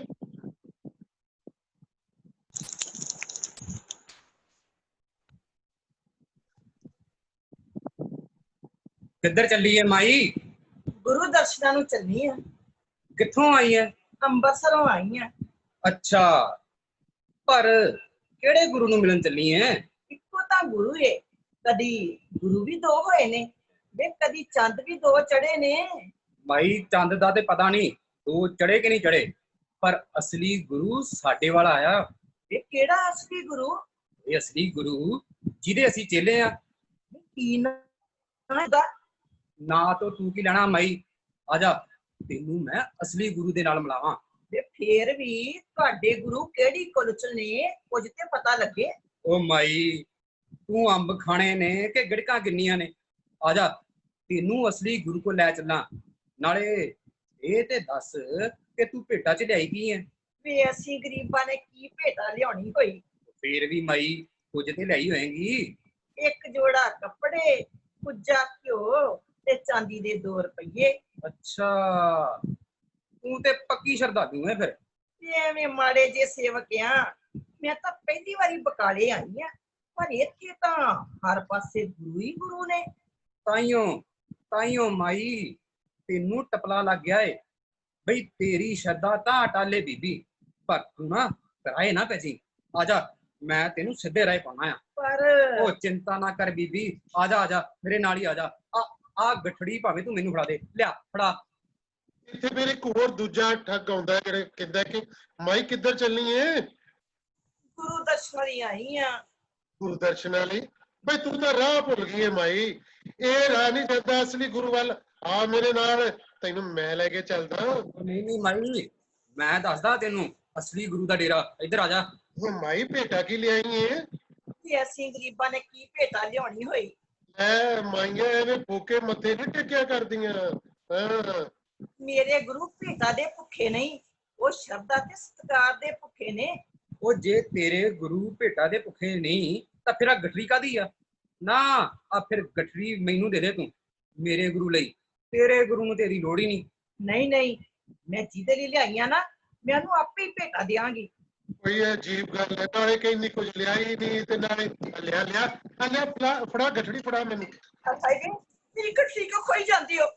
ਮੈਨੂੰ ਲੱਗਦਾ ਹੈ ਤੁਸੀਂ ਮੇਰੇ ਨਾਲੋਂ ਪਹਿਲਾਂ ਮੇਰੀ ਗਠੜੀ ਨੂੰ ਦਰਸ਼ਨ ਕਰਾਉਣਾ ਉਹ ਚਾਹੁੰਦੇ ਹੋ। ਨਹੀਂ ਮਾਈ, ਆ ਤੂੰ ਮੈਨੂੰ ਫੜਾ ਗਠੜੀ। ਨਹੀਂ ਗਠੜੀ ਮੈਨੂੰ ਫੜਾ ਭਾਈ। ਮਾਈ ਤੂੰ ਮੇਰੇ ਨਾਲ ਆ। ਹਾਂ ਇੱਧਰ ਭਾਈ ਤੂੰ ਇੱਧਰ ਆ। ਮੈਂ ਸਭ ਸਮਝ ਗਈ ਆ। ਤੁਸੀਂ ਭੋਲੇ ਭਾਲੇ ਲੋਕਾਂ ਨੂੰ ਕਿਰਾਏ ਪਾ ਰਹੇ ਹੋ। ਵੇ ਕਿਉਂ ਲੋਕਾਂ ਦੀਆਂ ਭੇਟਾਂ ਰਾਹ ਚੋਂ ਲੁੱਟੀ ਜਾਂਦੇ ਹੋ? ਉਹ ਮਾਈ ਅਸੀਂ ਨਹੀਂ ਲੁੱਟਦੇ, ਆ ਲੁੱਟਦੇ ਹੀ ਆ। ਨਹੀਂ ਅਸੀਂ ਨਹੀਂ ਲੁੱਟਦੇ, ਇਹ ਲੁੱਟਦੇ ਆ। ਚੁੱਪ ਕਰੋ ਤੇ ਜਾਓ ਆਪਣਾ ਕੰਮ ਕਰੋ।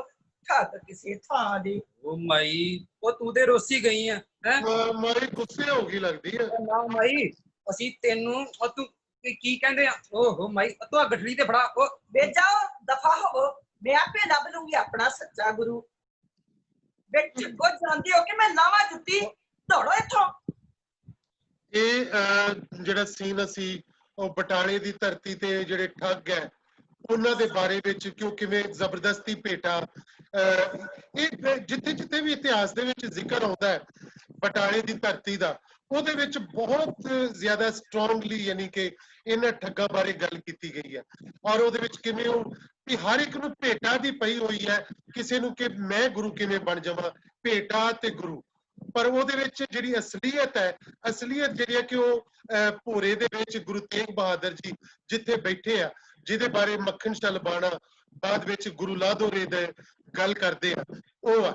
ਇਸ ਤੋਂ ਪਹਿਲੇ ਕਿ ਮੈਂ ਇਸ ਨਾਟਕ ਦੇ ਬਾਰੇ ਚ ਹੋਰ ਵਿਸਥਾਰ ਦੇ ਵਿੱਚ ਜਾਵਾਂ, ਮੈਂ ਚਾਹਾਂਗਾ ਕਿ ਸਭ ਤੋਂ ਪਹਿਲੇ ਗੁਰਮੀਤ ਕੜਿਆਲਵੀ, ਗੁਰਮੀਤ ਤੁਸੀਂ ਆਪਣਾ ਮਾਈਕ ਔਨ ਕਰ ਲਓ। ਗੁਰਮੀਤ ਕੜਿਆਲਵੀ ਤੁਹਾਡਾ ਮਾਈਕ ਆਫ ਹੈ। ਚੱਲ ਪਿਆ ਜੀ? ਹੁਣ ਚੱਲ ਪਿਆ ਜੀ। ਜੀ ਗੁਰਮੀਤ, ਜੀ, ਜੀ। ਤੁਸੀਂ ਇਸ ਨਾਟਕ ਬਾਰੇ ਗੱਲ ਕਰੋ। ਧਾਲੀਵਾਲ ਸਾਹਿਬ, ਪਹਿਲਾਂ ਤਾਂ ਬਹੁਤ ਬਹੁਤ ਮੁਬਾਰਕਾਂ, ਬੜਾ ਕਮਾਲ ਦਾ ਨਾਟਕ ਹੈ। ਤੇ ਦੂਸਰੀ ਗੱਲ, ਮੈਂ ਮਾਫੀ ਚਾਹਣਾ, ਮੈਂ ਵਿਭਾਗੀ ਮੀਟਿੰਗ ਕਰਕੇ ਲੇਟ ਹੋ ਗਿਆ। ਤੇ ਮੈਂ ਜਦੋਂ ਇਹ ਨਾਟਕ ਪੜ੍ਹਿਆ ਤਾਂ ਬਹੁਤ ਸਾਰਾ ਕੁਝ ਮੈਂ ਇਹਨੂੰ ਮੰਚ ਤੇ ਵਾਪਰਦਿਆਂ ਦੇਖਦਾ ਰਿਹਾ। ਭਾਵੇਂ ਕਿ ਜਿਹੜਾ ਨਾਟਕ ਹੈ ਉਹਦੇ ਮੰਚਣ ਵਾਲੀ ਚੀਜ਼ ਆ, ਪੜ੍ਹਨ ਵਾਲੀ ਚੀਜ਼ ਤਾਂ ਹੈ ਨਹੀਂ, ਪਰ ਜਦੋਂ ਮੈਂ ਇਹਨੂੰ ਪੜ੍ਹਦਾ ਰਿਹਾ ਤੇ ਨਾਲ ਦੀ ਨਾਲ ਮੈਂ ਕੇਵੀਲੀਅਨ ਸਟਾਈਲ ਜਿਹੜਾ ਉਹ ਦੇਖਦਾ ਰਿਹਾ ਮੈਂ ਮੰਚ ਤੇ, ਕਿ ਨਾਟਕ ਨੂੰ ਪੇਸ਼ ਕਰਨ ਦਾ ਕੇਵਲ ਧਾਲੀਵਾਲ ਦਾ ਇੱਕ ਆਪਣਾ ਵੱਖਰਾ ਸਟਾਈਲ ਹੈ। ਮੈਂ ਲੰਮੇ ਸਮੇਂ ਤੋਂ ਤੁਹਾਡੇ ਨਾਟਕ ਦੇਖੇ ਹੈ ਤਾਂ ਮੈਂ ਦੇਖਿਆ ਵੀ ਤੁਹਾਡੇ ਨਾਟਕਾਂ ਦੇ ਵਿੱਚ ਜਿਹੜਾ ਗੀਤ ਤੇ ਕੋਰਸ ਇੱਕ ਆਪਣੀ ਮਹੱਤਵ ਰੱਖਦਾ ਹੈ। ਇਹ ਨਾਟਕ ਦੇ ਵਿੱਚ ਵੀ ਜਿਹੜੇ ਗੀਤ ਹੈ ਇੱਕ ਵੱਖਰੇ ਪਾਤਰ ਵਜੋਂ ਪੇਸ਼ ਹੁੰਦੇ ਹੈ, ਔਰ ਨਾਲ ਉਹ ਜਿਹੜੇ ਹੈ ਨਾਟਕ ਦੀ ਕਥਾ ਨੂੰ ਅੱਗੇ ਲੈ ਕੇ ਜਾਂਦੇ ਹੈ। ਔਰ ਨਾਲ ਦੀ ਨਾਲ ਇੱਕ ਜਿਹੜੀ ਹੋਰ ਮੈਂ ਦੇਖਿਆ ਇਹਦੇ ਵਿੱਚ ਧਰਤੀ ਇੱਕ ਪਾਤਰ ਵਜੋਂ ਪੇਸ਼ ਹੁੰਦੀ ਹੈ। ਉਹ ਭਾਵੇਂ ਧਰਤੀ ਜਿਹੜੀ ਹੈ ਪਟਨੇ ਦੀ ਹੈ ਜਾਂ ਅਨੰਦਪੁਰ ਦੀ ਧਰਤੀ ਹੈ, ਇਹ ਬੜਾ ਬਾਕਮਾਲ ਜਿਹੜਾ ਇੱਕ ਪਾਤਰ ਵਜੋਂ ਆਉਂਦਾ ਹੈ। ਪਟਨੇ ਦੀ ਧਰਤੀ ਜਿਹੜੀ ਆ ਉਹ ਪੇਸ਼ ਹੁੰਦੀ ਆ। ਫਿਰ ਇੱਕ ਰਾਣੀ ਕਹਿਲੂਰ ਦੀ ਜਿਹੜੀ ਰਾਣੀ ਹੈ, ਉਹਦੇ ਰਾਹੀਂ ਤੁਸੀਂ ਮਤਲਬ ਕਥਾ ਨੂੰ ਅੱਗੇ ਬੜਾ ਬਾ ਕਮਾਲ ਲੈ ਕੇ ਗਏ ਆ। ਤੇ ਉਹ ਮੈਂ ਪਟਨੇ ਦੀ ਧਰਤੀ ਦੀ ਗੱਲ ਕਰ ਰਿਹਾ ਸੀਗਾ। ਮੈਂ ਪਟਨੇ ਦੀ ਧਰਤੀ ਤੇ ਉਹ ਵੇਲਾ ਆਇਆ ਜਦੋਂ ਮੇਰੀ ਧਰਤੀ ਤੇ ਮਹਾਨ ਜੋਤੀ ਦਾ ਜਨਮ ਹੋਇਆ। ਉਹ ਧਰਤੀ ਬੋਲਦੀ ਹੈ। ਤਾਂ ਪੰਜਾਬੀ ਦੇ ਵਿੱਚ ਜਿਹੜਾ ਧਾਰਮਿਕ ਨਾਟਕ ਲਿਖਣ ਦੀ ਪਰੰਪਰਾ ਬਹੁਤ ਲੰਮੀ ਹੈ। ਚੰਡਿਆ ਸੋਧਮ ਧਰਤ ਲਕਾਈ ਹੈ ਜਾਂ ਹੋਰ ਲੰਮੇ ਜਿਹੜੇ ਨਾਟਕ ਲਿਖੇ ਗਏ, ਬੜੇ ਵੱਡੇ ਨਾਟਕ ਲਿਖੇ ਗਏ ਆ। ਧਾਰਮਿਕ ਨਾਟਕ ਲਿਖਣਾ ਧਾਲੀਵਾਲ ਜੀ ਬਹੁਤ ਔਖਾ ਹੈ। ਔਰ ਮੈਂ ਸਮਝਦਾ ਹੁੰਦਾ ਕਿ ਜਿਹੜਾ ਤਲਵਾਰ ਦੀ ਧਾਰ ਤੇ ਤੁਰਨ ਵਾਲੀ ਗੱਲ ਹੁੰਦੀ ਹੈ, ਪਰ ਕਿਉਂਕਿ ਕਿਸੇ ਵੀ ਇਤਿਹਾਸਕ ਪਾਤਰ ਬਾਰੇ ਹੁੰਦਾ ਔਰ ਬਹੁਤ ਮਹਾਨ ਸ਼ਖਸੀਅਤ ਬਾਰੇ ਹੁੰਦਾ, ਪਰ ਇਹਦੇ ਵਿੱਚ ਮੈਂ ਡਰਦਾ ਰਿਹਾ ਪੜਦਾ ਕਿ ਕਿਤੇ ਧਾਲੀਵਾਲ ਕਿਤੇ ਇਤਿਹਾਸ ਤੋਂ ਲਾਂਭੇ ਨਾ ਚਲਾ ਜਾਏ। ਪਰ ਬੜੀ ਖੂਬਸੂਰਤੀ ਦੇ ਨਾਲ ਤੁਸੀਂ ਉਹਨੂੰ ਜਿਹੜਾ ਬੈਲੈਂਸ ਰੱਖਿਆ।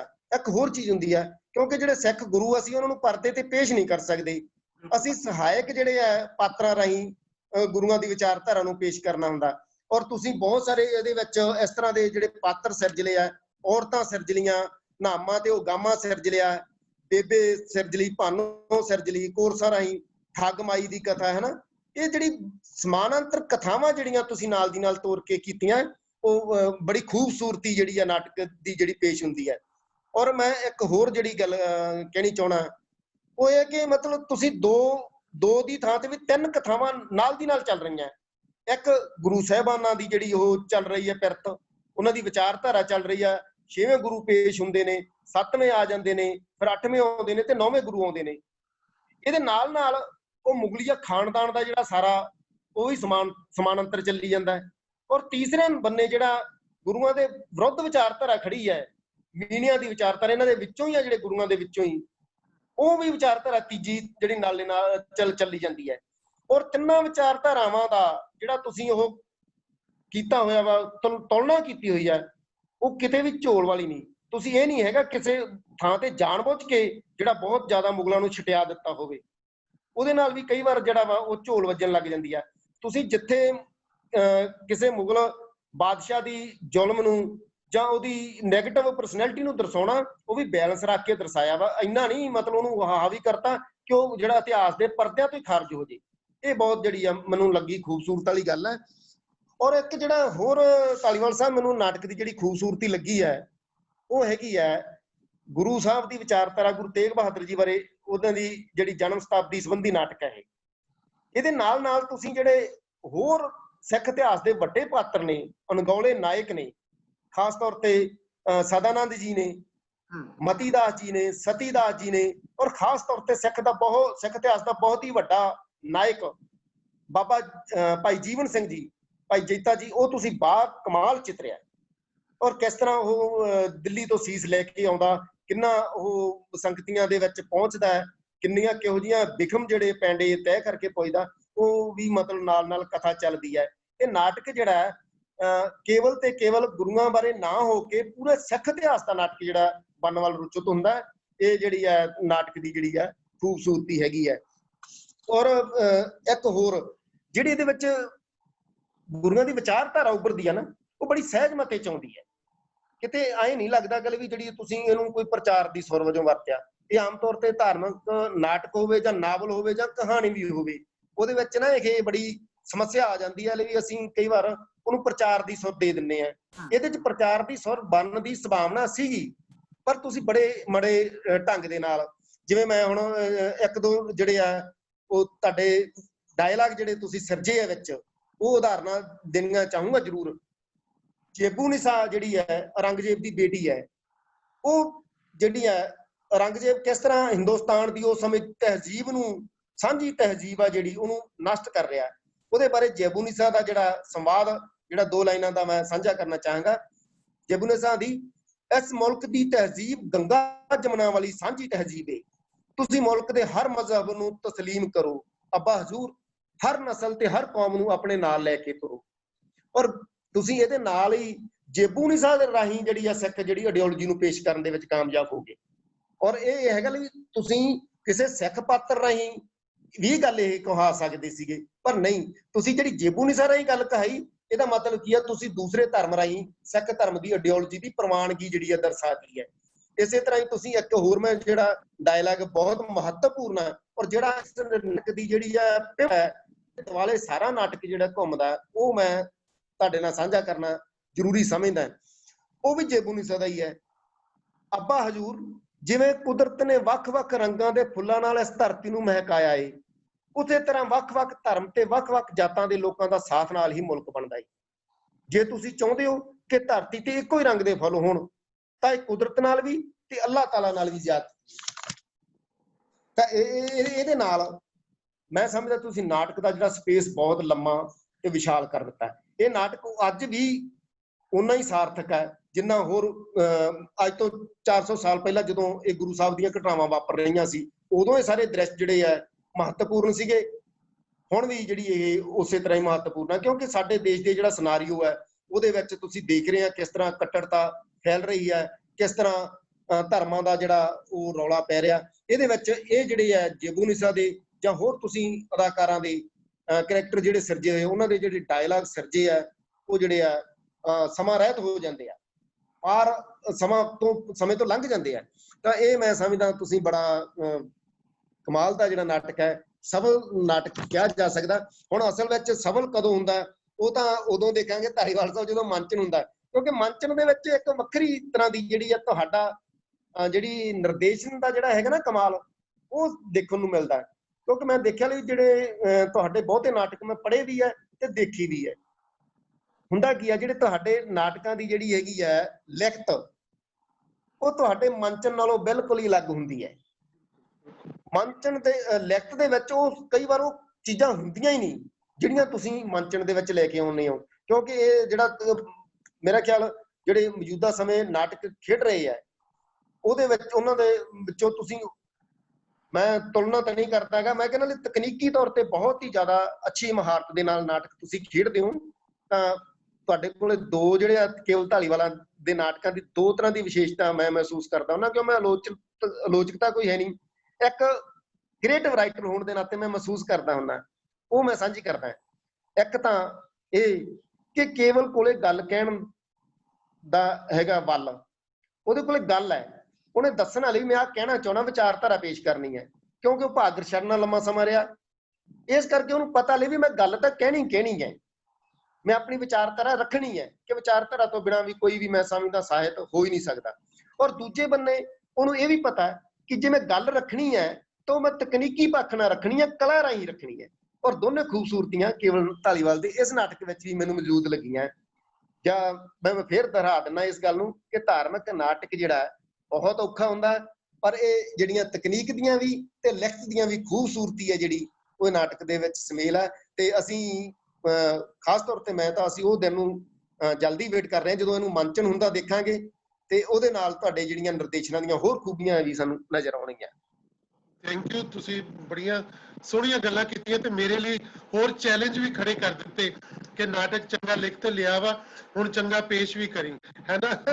ਤੇ ਬਿਲਕੁਲ ਐਕਚੁਅਲੀ ਮੈਂ ਸ਼ੁਰੂ ਚ ਗੱਲ ਕੀਤੀ ਸੀਗੀ ਮੈਂ ਕਿ ਕਿਉਂਕਿ ਮੈਂ ਨਿਰਦੇਸ਼ਕ ਮੈਂ ਪਹਿਲਾਂ ਵਾ, ਨਾਟਕਕਾਰ ਬਾਅਦ ਚ, ਪਰ ਇਸ ਨਾਟਕ ਨੂੰ ਲਿਖਦਿਆਂ ਹੋਇਆ ਕਿਉਂਕਿ ਮੇਰੀ ਇਹ ਜਿਹੜਾ ਕੋਰਸ ਨਾਇਕ ਤੇ ਜਿਹੜੇ ਤੁਸੀਂ ਪਾਤਰਾਂ ਦੀ ਗੱਲ ਕਰ ਰਹੇ ਹੋ ਉਹ ਮੇਰੇ ਨਿਰਦੇਸ਼ਨਾਂ ਦੇ ਵਿੱਚੋਂ ਹੀ ਉਹ ਨਿਕਲਦੇ ਪਏ ਸੀਗੇ ਕਿ ਮੈਂ ਇਹ ਸੀਨ ਕਰਾਂਗਾ ਤੇ ਮੈਂ ਇਸ ਤਰ੍ਹਾਂ ਕਰਾਂਗਾ, ਕਿਉਂਕਿ ਧਾਰਮਿਕ ਨਾਟਕ ਹੈ, ਗੁਰੂ ਸਾਹਿਬਾਨ ਨੂੰ ਪੇਸ਼ ਨਹੀਂ ਕਰ ਸਕਦੇ, ਕਿਸੇ ਉਹ ਪਰਿਵਾਰਕ ਪਾਤਰ ਨੂੰ ਪੇਸ਼ ਨਹੀਂ ਕਰ ਸਕਦੇ।